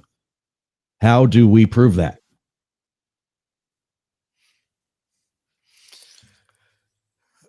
I think I hear gears turning. Yeah, I think you hit on it a little bit in the last soliloquy, and that is by being honest about the fact that there's truth is out here. Truth is out here. Then there's my perspective and your perspective on truth. if you cannot be honest about that in many different ways, then it's a turnoff. You're just strengthening the cult mentality. Follow blindly. Don't investigate for yourself. Don't think. Okay, so it's harder. Believe me, you know this. It's harder to get people to think than to follow. Okay, that's just the way we've been trained. So that takes a lot more work. But what you're doing, what I think, what Up the Middle needs to do, you know, by your own admission, where you talk about your audience and you want to reach a more diverse audience, is trying to figure out how to reach that diversity, whether it be racial diversity, age diversity, and so forth. That I think is a key. That's what I'm constantly trying to do, because my audience is largely baby boomers on Facebook and all of my social media, so forth. But I've learned now how to use TikTok and boil my points down to 2 minutes. Well, I'm at 4 minutes now, but I'm going down to 2 minutes and further down. And all of a sudden I've got an explosion of followers now. And then I'm moving them over to the little bit longer, to the YouTube and so forth. So it's the medium and the message. The message has to be, I think, what you guys were just talking about, is we're in the middle. We don't have all the answers. We don't have the truth. We're looking at all sides. We want your perspective. That to me is the most honest and effective way, but it's a harder it's a harder pull. Yeah, it's a lot easier to get people outraged, as David would tell you.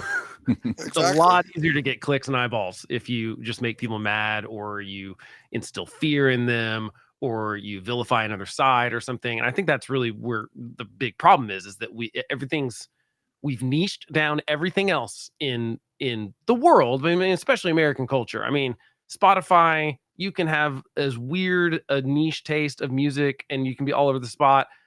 Same thing with almost every other thing: movies, entertainment, cable, streaming, etc. And yet we still have this. I don't actually have a problem with the two-party system, but I do think trying to, instead of having broad coalitions, I don't think the problem is that there's two parties, is that they've said you have to believe these things to be in this party.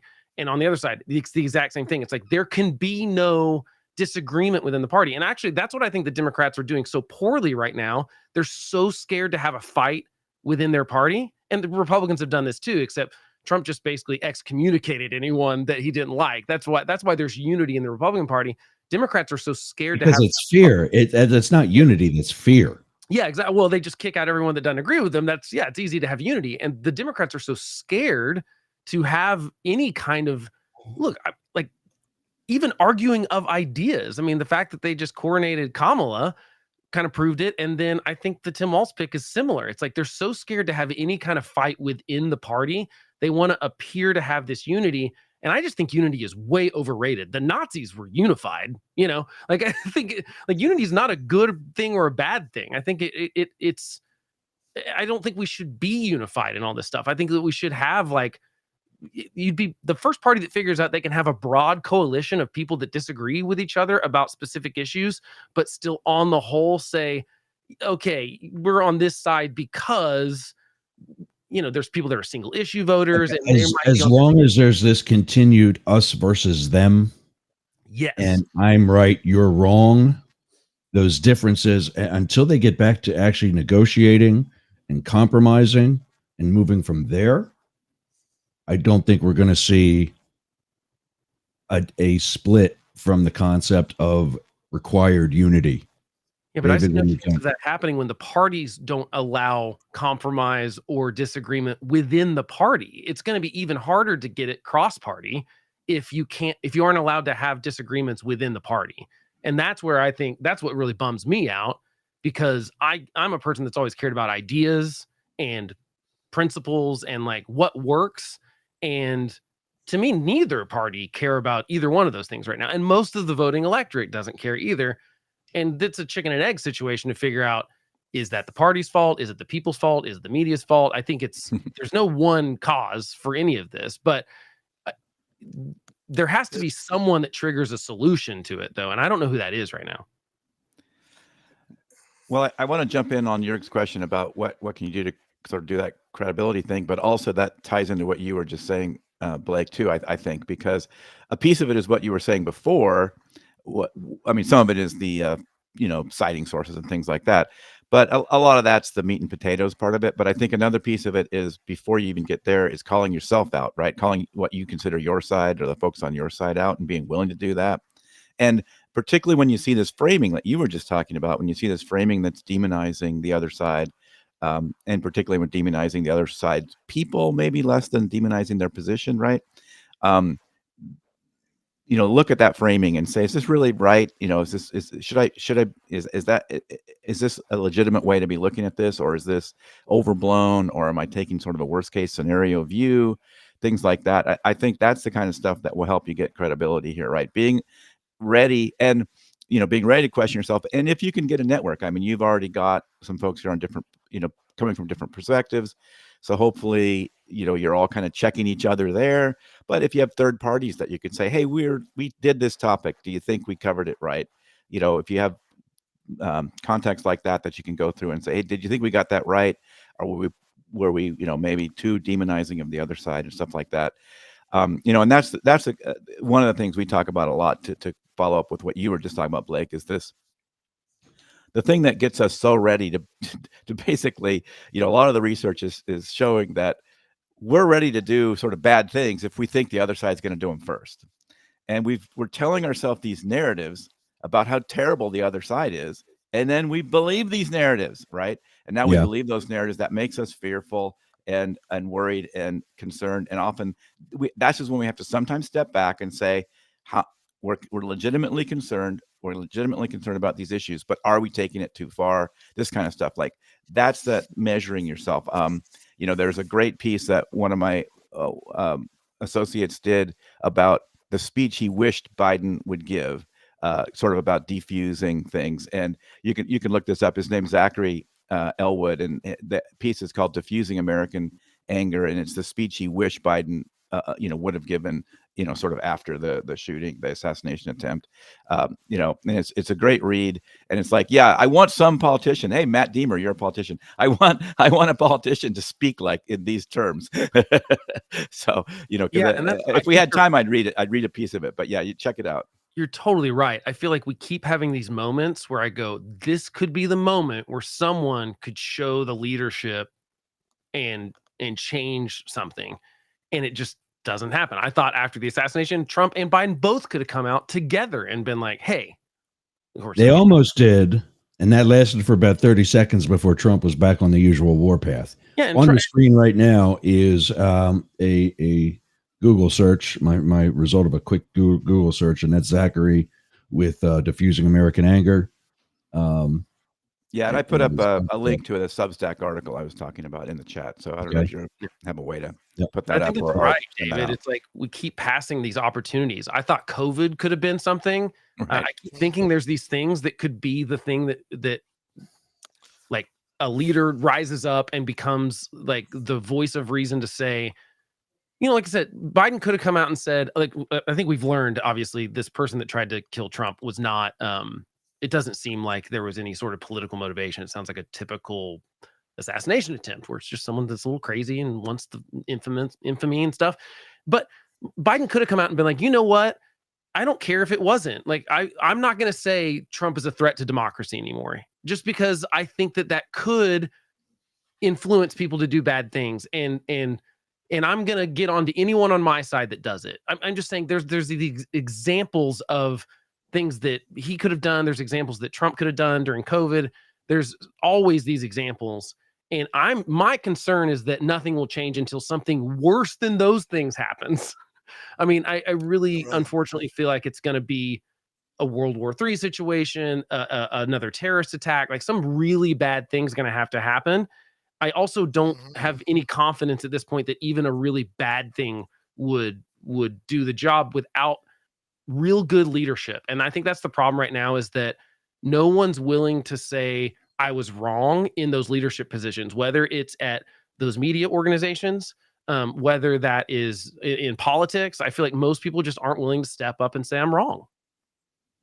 Okay, so we're going to move on quickly, but I want David and Richard to be able to respond to that. And then I'm going to throw out something that is actually going to focus a little bit more on Matt and folks like him. But David and Richard, a response to what Blake had just finished up with. Well, I want to say that one thing in that Zach piece. Oh, sorry. Go ahead, Richard. No, go ahead, Dave. Go ahead. Well, I wanted to say that to one thing I wanted to say in that piece that Zach talks about is that, he doesn't necessarily say you need to stop criticizing the other side's policies, but again, and one thing he says this doesn't mean I won't criticize, in this theoretical speech, it doesn't mean I won't criticize some of you Republicans. There are beliefs some Republicans have that I think are just plain bad and even dangerous, just as you likely believe about the same thing about Democratic side beliefs. But I will try to separate my criticisms of those ideas from the people who hold them, and I'll try to be, as they say, soft on people, hard on ideas. So I don't want to say that you would have to have a milquetoast position to still be able to have, challenge each other and that kind of thing. So I kind of want to just make that point. So I know we're kind of short on time, so I'll just kind of leave it. That's all right. Richard, what were you going to say? Two quick things. I think Blake hit on a lot of good points there. But I would say one is slogan, it's the system, stupid. And I'm not saying it to put anybody down, but just to make us think. It's systemic. There needs to be changes to the two-party system. That's the bottom line, to the whole system. But that's a place to start. We had a bipartisan group, I forget their name, that were going to run a candidate. That's the direction we have to go. There's other systems that we can learn from in the world. This system is too confined and drives us too much to a cult and leadership mentality, and not a democratic, participatory, atmosphere at all. So, and we don't need to wait for a catastrophe for that to happen.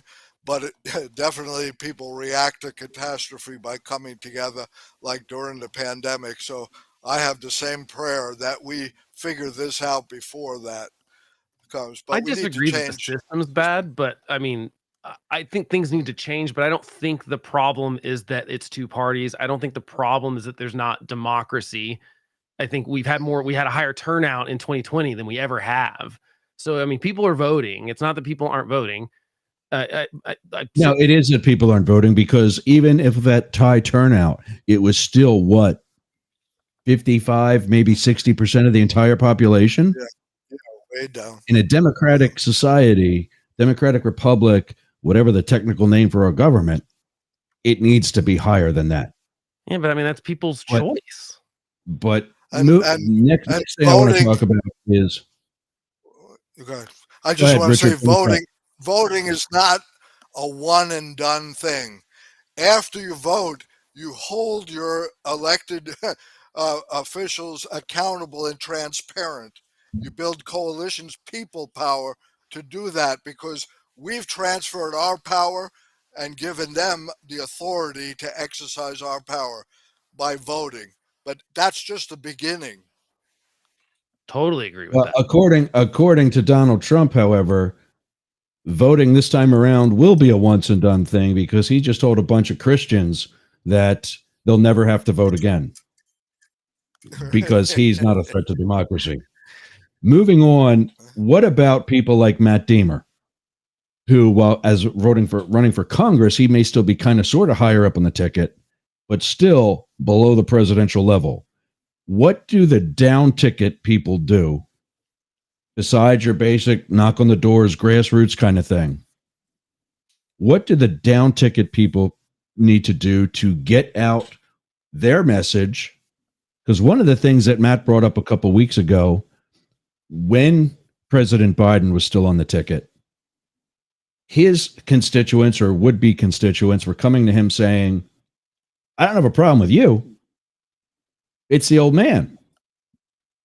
And now for the first time ever, he's got to run on put me in so at least I can keep the other guy in check. How does he get a message out when, and I'll sorry, David, I'm going to blame it on the whole media again, when the media sucks? And how does he get a message out when the media is biased and is going to cover his MAGA opponent out of fear of losing sponsors? What does somebody down ticket like that do to survive?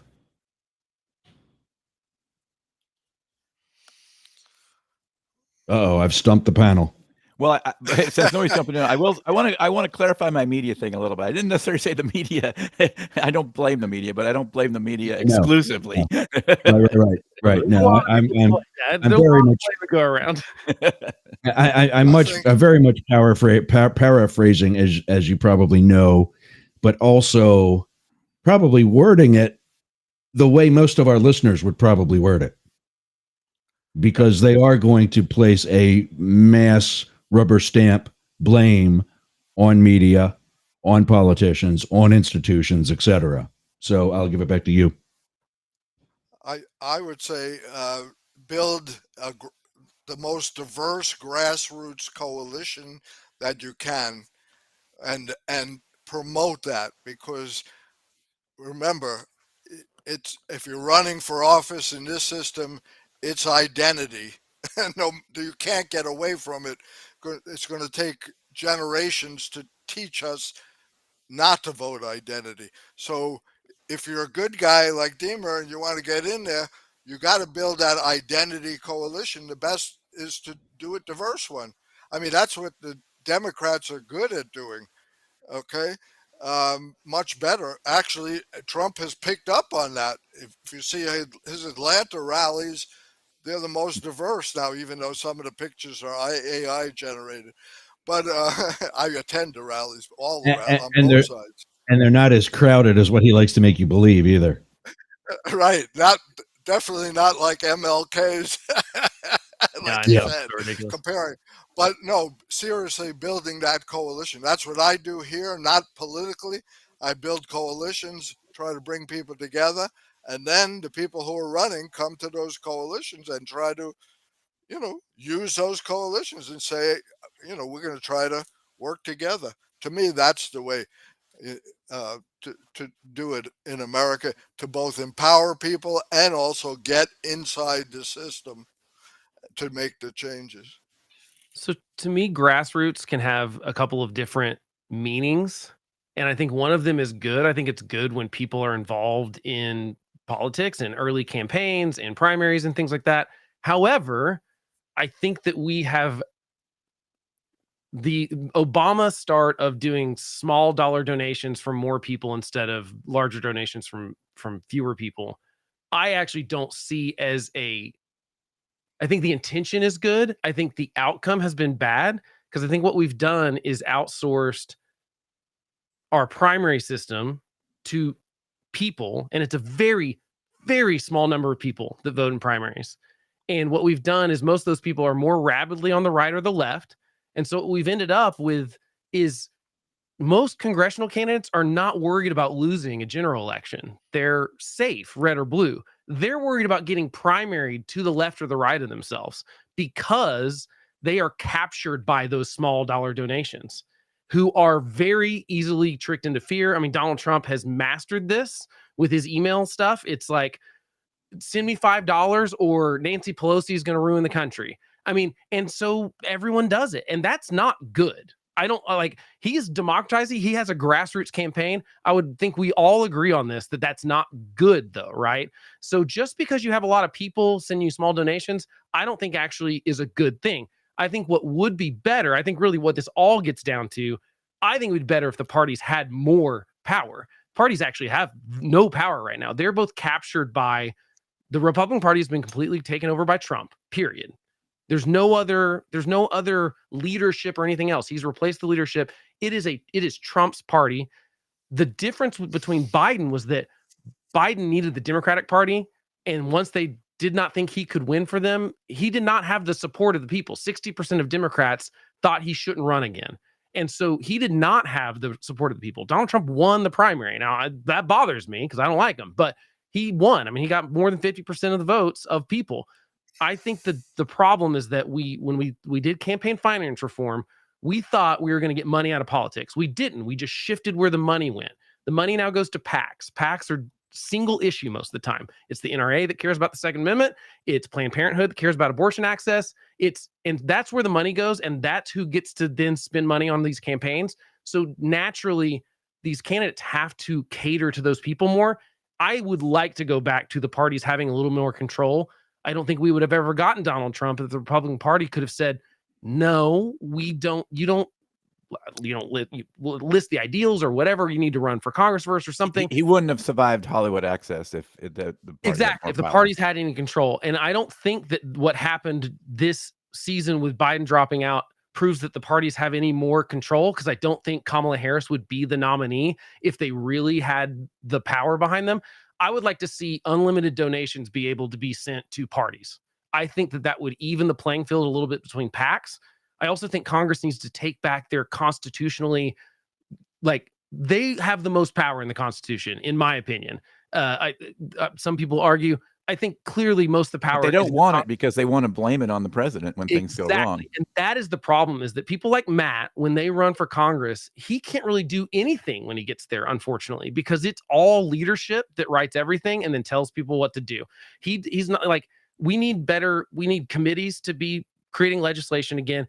I think you've got to fix Congress. I think if we fix Congress, a lot of this stuff can start working. I'm not saying Congress is the monocausal problem, but until we fix how Congress works and Congress actually takes back and is a jealous guardian of the power the Constitution gave them, I don't see that any of this stuff, any of the other things matter, because you're right, David. They'd rather blame the president.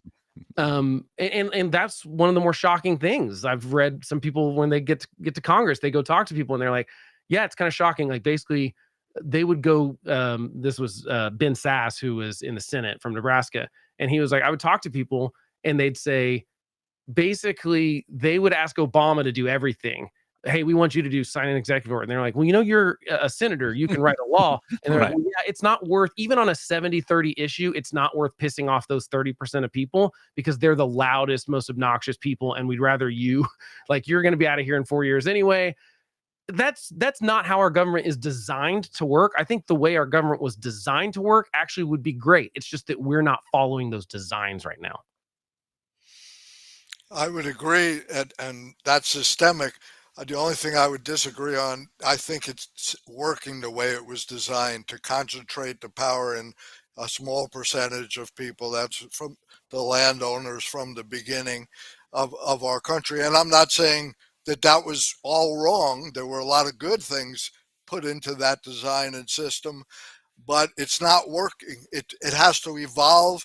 Everything changes and progresses, even though we want to make America go back again, some people. But the reforms you talked about at the Congress, definitely.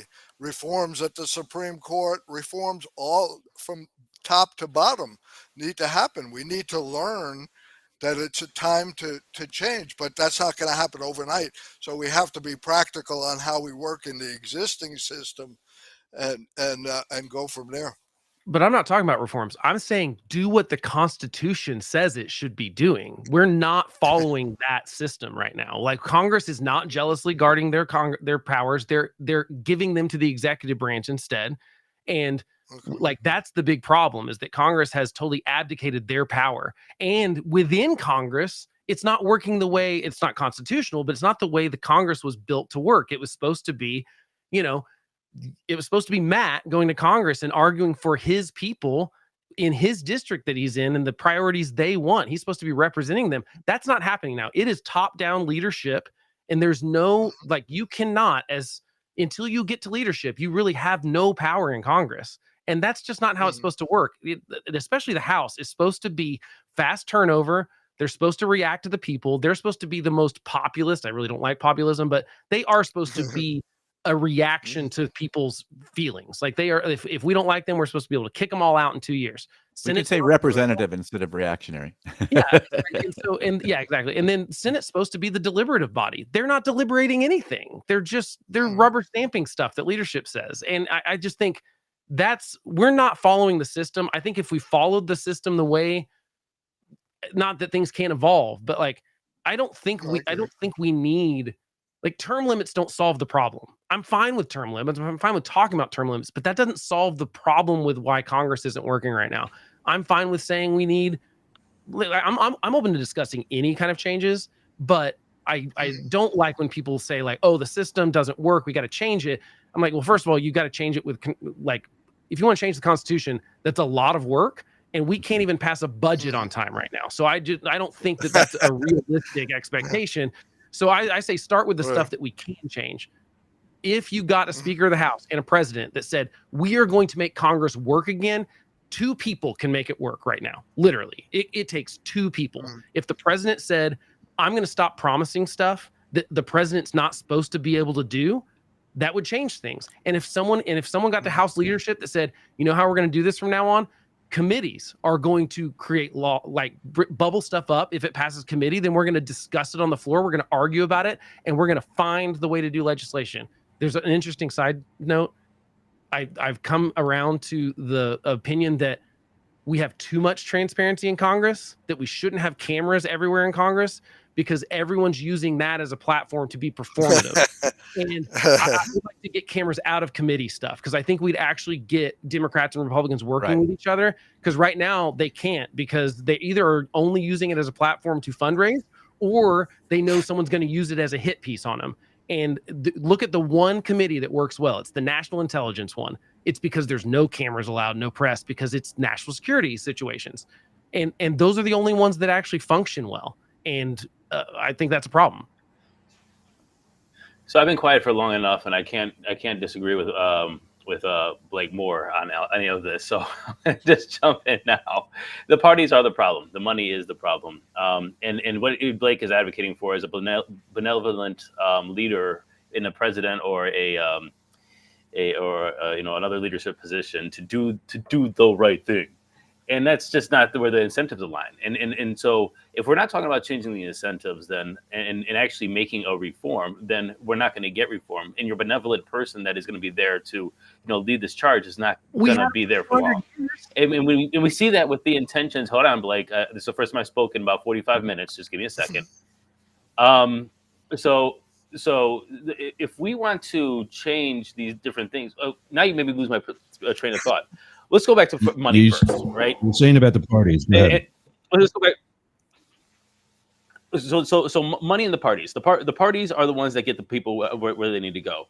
To say that the parties should be choosing everything is absolutely what the people don't want. That is where the apathy is coming from. We need more democracy, not less. This representative electoral college, this weird kind of like getting people out of the mix is what is demotivating people, where our vote does not matter as much as it absolutely should. The money in the politics. I mean, the crypto movement, I think, is a very interesting one too, where Fair Shake Pack is becoming a voice of the industry because they have $205 million in a super PAC to buy and sell congressional seats to make sure that the right people are going into Congress for their self-interest. So that's another issue I think that we have. And so when we talk about reform, we just have to make sure that an incentive is aligned. And if we don't, then we're not going to get anywhere. And benevolence leaders, I think, is just not the answer. I mean, we had great leaders for a long time, and they started disappearing after we had the primary system. So to me, you've got to at least look at that as a potential cause of the problem. I'm not saying that we can't have some democracy in the primary system. I don't think the primary system is going away, but like you look at like Virginia, they get what's his name? Why did I just draw a blank on the governor's name? Stop. Okay, so let's talk about the process really quick. The primary system. Who is in the primary? Is it everybody's running in an equal primary, or does the chair of the party in certain states and certain counties and certain districts put their thumbs on the scale to make sure certain people are running? And when they do run, who is going to get the support of the DCCC and all the money going into these campaigns? The people who can raise the most money and the people who are most connected. And so when you have this bias of who's going to be in the primary, if we're talking about congressional, Senate, state house, and so on and so forth, we already saw that the incentives don't align just to get the candidate on the ballot. Then when the candidate gets on the ballot and gets to Congress, you're talking about these fringe individuals that are on the left or the right that are making sure that they are biasing certain legislation, and they are not going to, they're taking it to the president because it's a 70-20 split, like you said. Why? Because the people, again, don't have the choice. Because now it's the people with the most money. They get to run their primary. They get to put $3, $4, $5 million with the super PACs, putting it into these campaigns. So they don't care.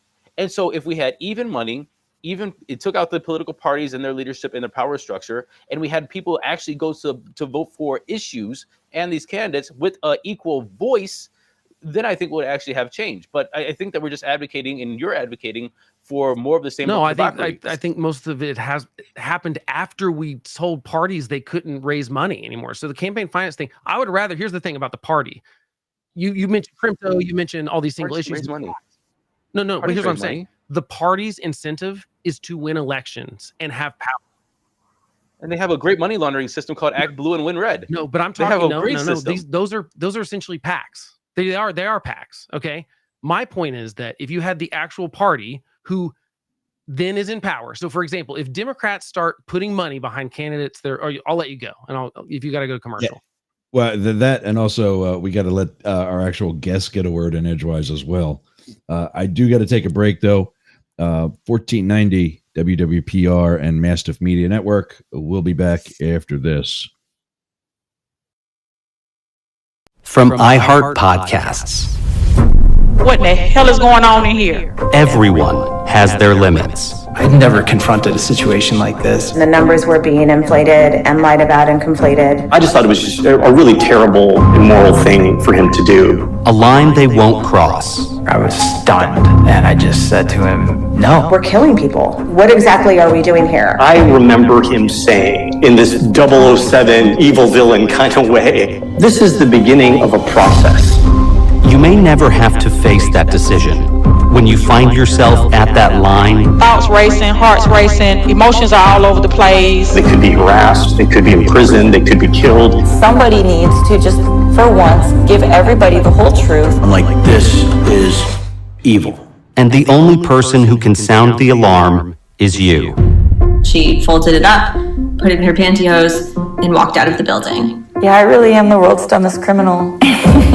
These are the whistleblowers. I wasn't just going to sit silently by. I was told you take your questioning black self and get it on up out of my facility because you're trouble. The message is, if you are disloyal, if you speak out, you will pay.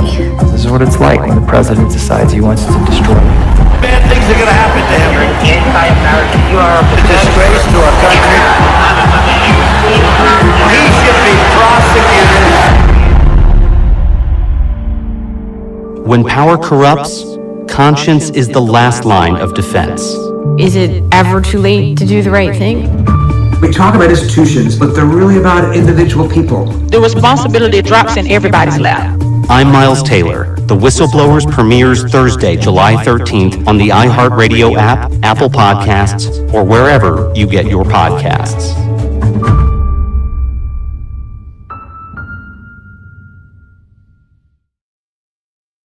Check out Miles Taylor and the Whistleblowers. I've referenced that plenty of times throughout Up the Middle, Both Sides Now, and Yergz Tonight.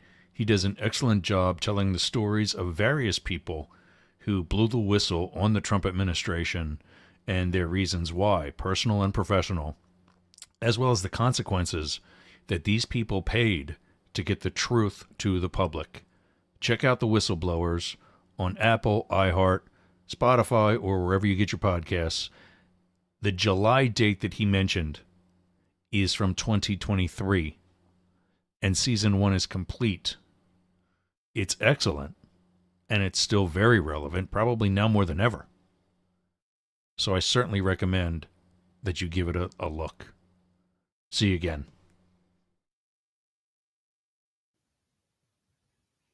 Wow, there's a side I haven't seen yet, Blake. When you return it to your side, right? Yeah, that looks a lot bushier that way. It's pretty.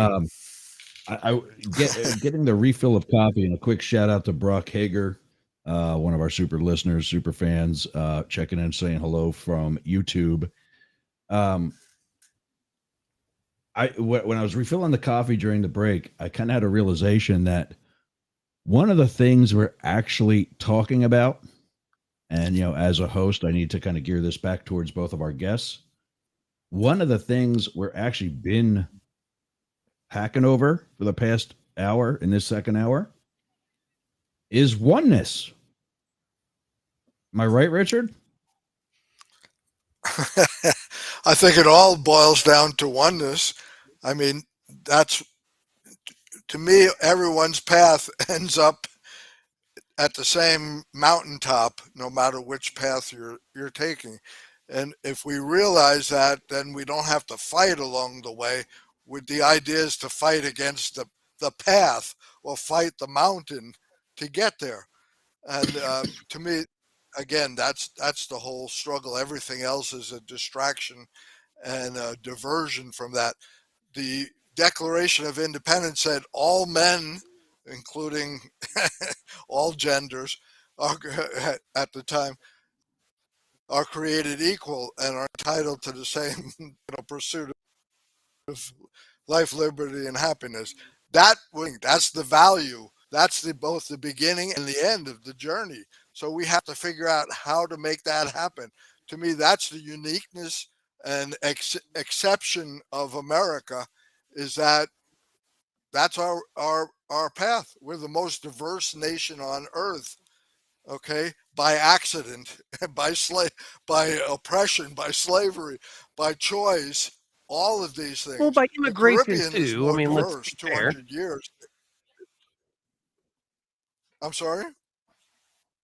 I was just saying by the where? nature of the way we built it to be a nation of immigrants. We started as, it's like, I mean, to me, immigration is the key to America. Like, as far as like, as the idea of it is that like anyone can come here and do those three things: life, liberty, and the pursuit of happiness. I think the pursuit part is really important. We don't promise you happiness. We promise you to pursue your own happiness, however you want to do that. And I think that's the difference, is that like you can move to Japan, but you're not ever going to be really Japanese, even if you get citizenship. You know what I mean? That's not the same here. Mm-hmm. And I think that's what makes America great. I agree. It's one of our hacks. Yeah. I wanted to say, Yergz, kind of speaks back to the credibility question too. Is that one thing you're doing here with this show is you're demonstrating, you're being a role model that folks with differing opinions can have a conversation without it turning into name calling and all that stuff. So I think that's a huge value too that you often can overlook, because you could do the outrage thing, right? We could do the you turn it into the I hate you and you're dumb and you're stupid, and you could do that and you get a bunch of listeners. People would love that stuff, right? But you can show you're demonstrating that you can have these conversations without resorting to that. I want. What was that? You got a mouse. That I think the my dog is sleeping and he might be dreaming. Oh, that's funny. I heard that. I heard that before we went on the break too, and it was a constant thumping, and it sounded like when the load is unbalanced in the wash machine, and it thumps for a couple of seconds, and it evens itself out. I'll tell you, talking about dream real quick, when you were talking earlier, Blake, and you were saying how we haven't seen Joe Biden and is anyone worried about him? Actually, I had a super weird dream last night, and one thing I remember about it is like Joe Biden's like playing cribbage like in an old folks' home. I mean, for all we know, that's the thing. It's like, I'm concerned, honestly. Like, I don't feel like we're talking enough about like what's the next 6 months like. I mean, I think that we've just moved on to like the election. I'm like, hey, we still have a guy that's going to be the president until January 20th, and I think it's important that can he do the job? I'm not worried. I just saw a text message. Matt had to bounce, so we'll see him next week, and we'll give his creds before we leave in the next couple of minutes. So I want to wrap up with asking the three of you really in really quick couple of minutes. When I started Up the Middle last year, I'm still on another podcast called Both Sides Now, co-hosted by one of my junior high English teachers, Jane Stahl. And when I talked about David, I actually was right before David guested on Both Sides Now with us. And I was saying about how my business model is to not be anger porn focused. And she asked me, how do I expect to get listeners or viewers or, fans, followers? And I said, I think that they're going to realize the need, and I said for me, but really for this type of journalism and media in general that is more informative and less drama. I don't expect to be the next Joe Rogan of politics last fall when she asked me that question, but I do anticipate some sort of explosion, as is really happening. We're now on 2 terrestrial radio stations with 2 more on the way. We're on 2 continents. We're on 4 internet stations and 15 of my own social media platforms, not to mention what you guys add every time you join on a Friday. What can I be doing additionally? And first of all, am I right? Is this type of format something that's needed by society? David, I'll let you start first. Well, needed and wanted might be 2 different things, but and I struggle with that. I think we all struggle with that a little bit of, and I think I've talked about it before, of this idea of sort of information entertainment, or in other words, will they listen? If you have a great message, but nobody listens to it, then that didn't really, you aren't getting anywhere. So you've got to find that balance between that. So that's a piece of it. And I think, there is a growing phenomenon, and you're seeing a lot of people kind of jumping on this bandwagon. At the same time, and the bandwagon being, I'm sort of fed up with the vitriol and the fighting and that kind of thing.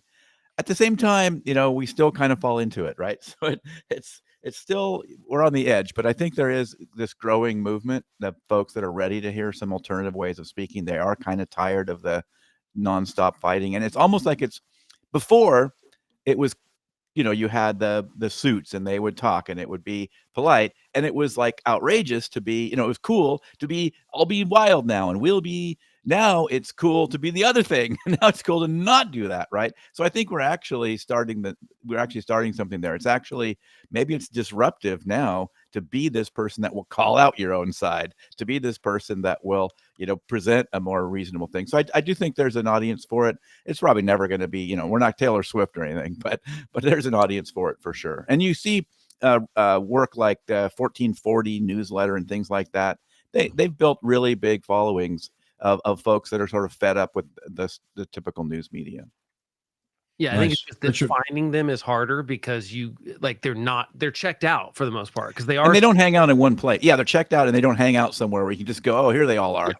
But I think they absolutely exist. You just look at polls on people's trust in media. You look at the polls of on my side, on the conservative side, there were 1 million people that voted for Nikki Haley after Trump sealed up the nomination. So there's at least 1 million people that felt like going and voting for something that didn't matter at all. Like they cared that much about, so I know there's people out there that feel like me, that are like disillusioned by the current state of the Republican Party, but they feel like they're conservative and stuff. It's just that finding those people is harder because they probably maybe they aren't listening to podcasts, and maybe they aren't reading, it's just harder to find them. But I think that they're there for sure. Well, Richard, oh, sorry, go ahead. That's all right. But before we run out of time, I want to let Richard, give his thoughts on that same issue. Yeah, I agree that I think there's a yearning. We've talked about a yearning for community.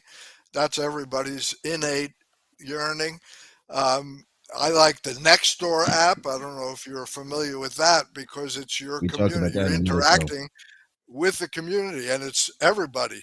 And of course, they have rules. You can't get too controversial, but a lot of people interact there. So I think you're on the right track. It would be good to see. I'm a radical, but I don't look like one. I have white privilege. I'm old, and all of that.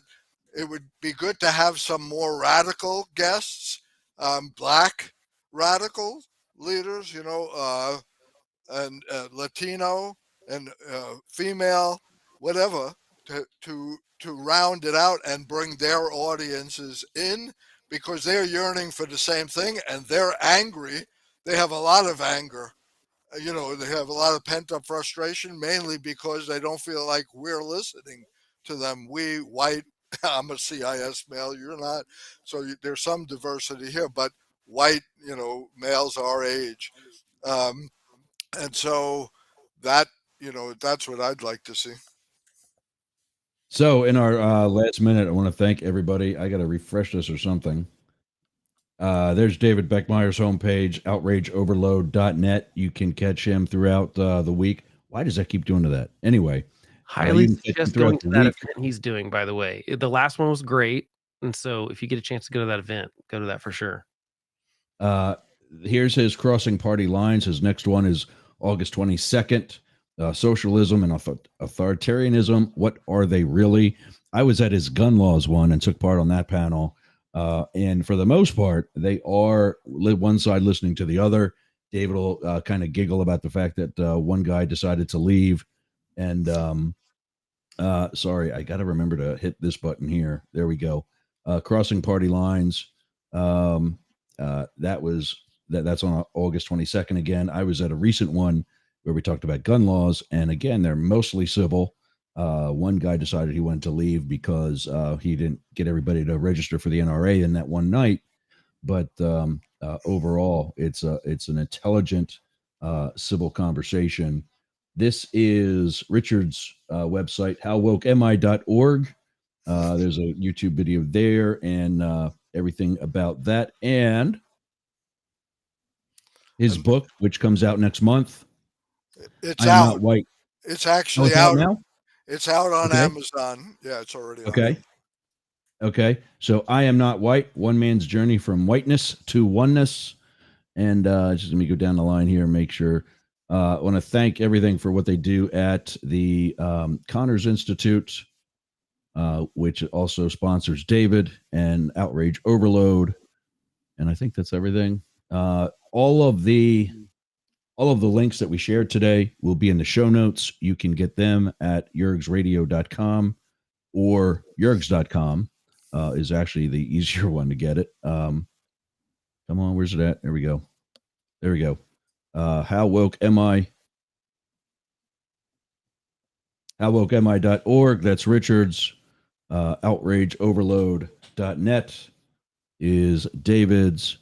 You can get Matt Deemer, Matt at dailycryptonews.net, and info at deemerforcongress.com. He's running for Congress in the 7th District of Ohio as the Democrat. Blake can be found on his own podcast, thehomelessconservative.com, or Blake at thehomelessconservative.com, and at his own podcast, The Homeless Conservative. You can always get us all here, news, NEWZ, at Yergz, YERGZ.com. And I think I ran over a little bit, but I think everybody will get over it. Gentlemen, thank you both for coming. Appreciate your 2 hours today. Have a great weekend. Blake, as always, we'll see you next week. Thanks again. Excellent conversations. Guys, couldn't be happier. Thanks again. Thank you. Have a great one. Peeps, you've been up the middle. We'll see you on Monday when we have, among other things, my co-host from Psycho and the Psychic, Marcella, will be joining us for our first stint of Mirror, Mirror Mondays. Mirror, mirror on the wall kind of thing. She's going to be reading somebody and telling them how much their lives might suck or not. We'll see. All right, everybody, have a great weekend, and we'll see you again on Monday. Ciao.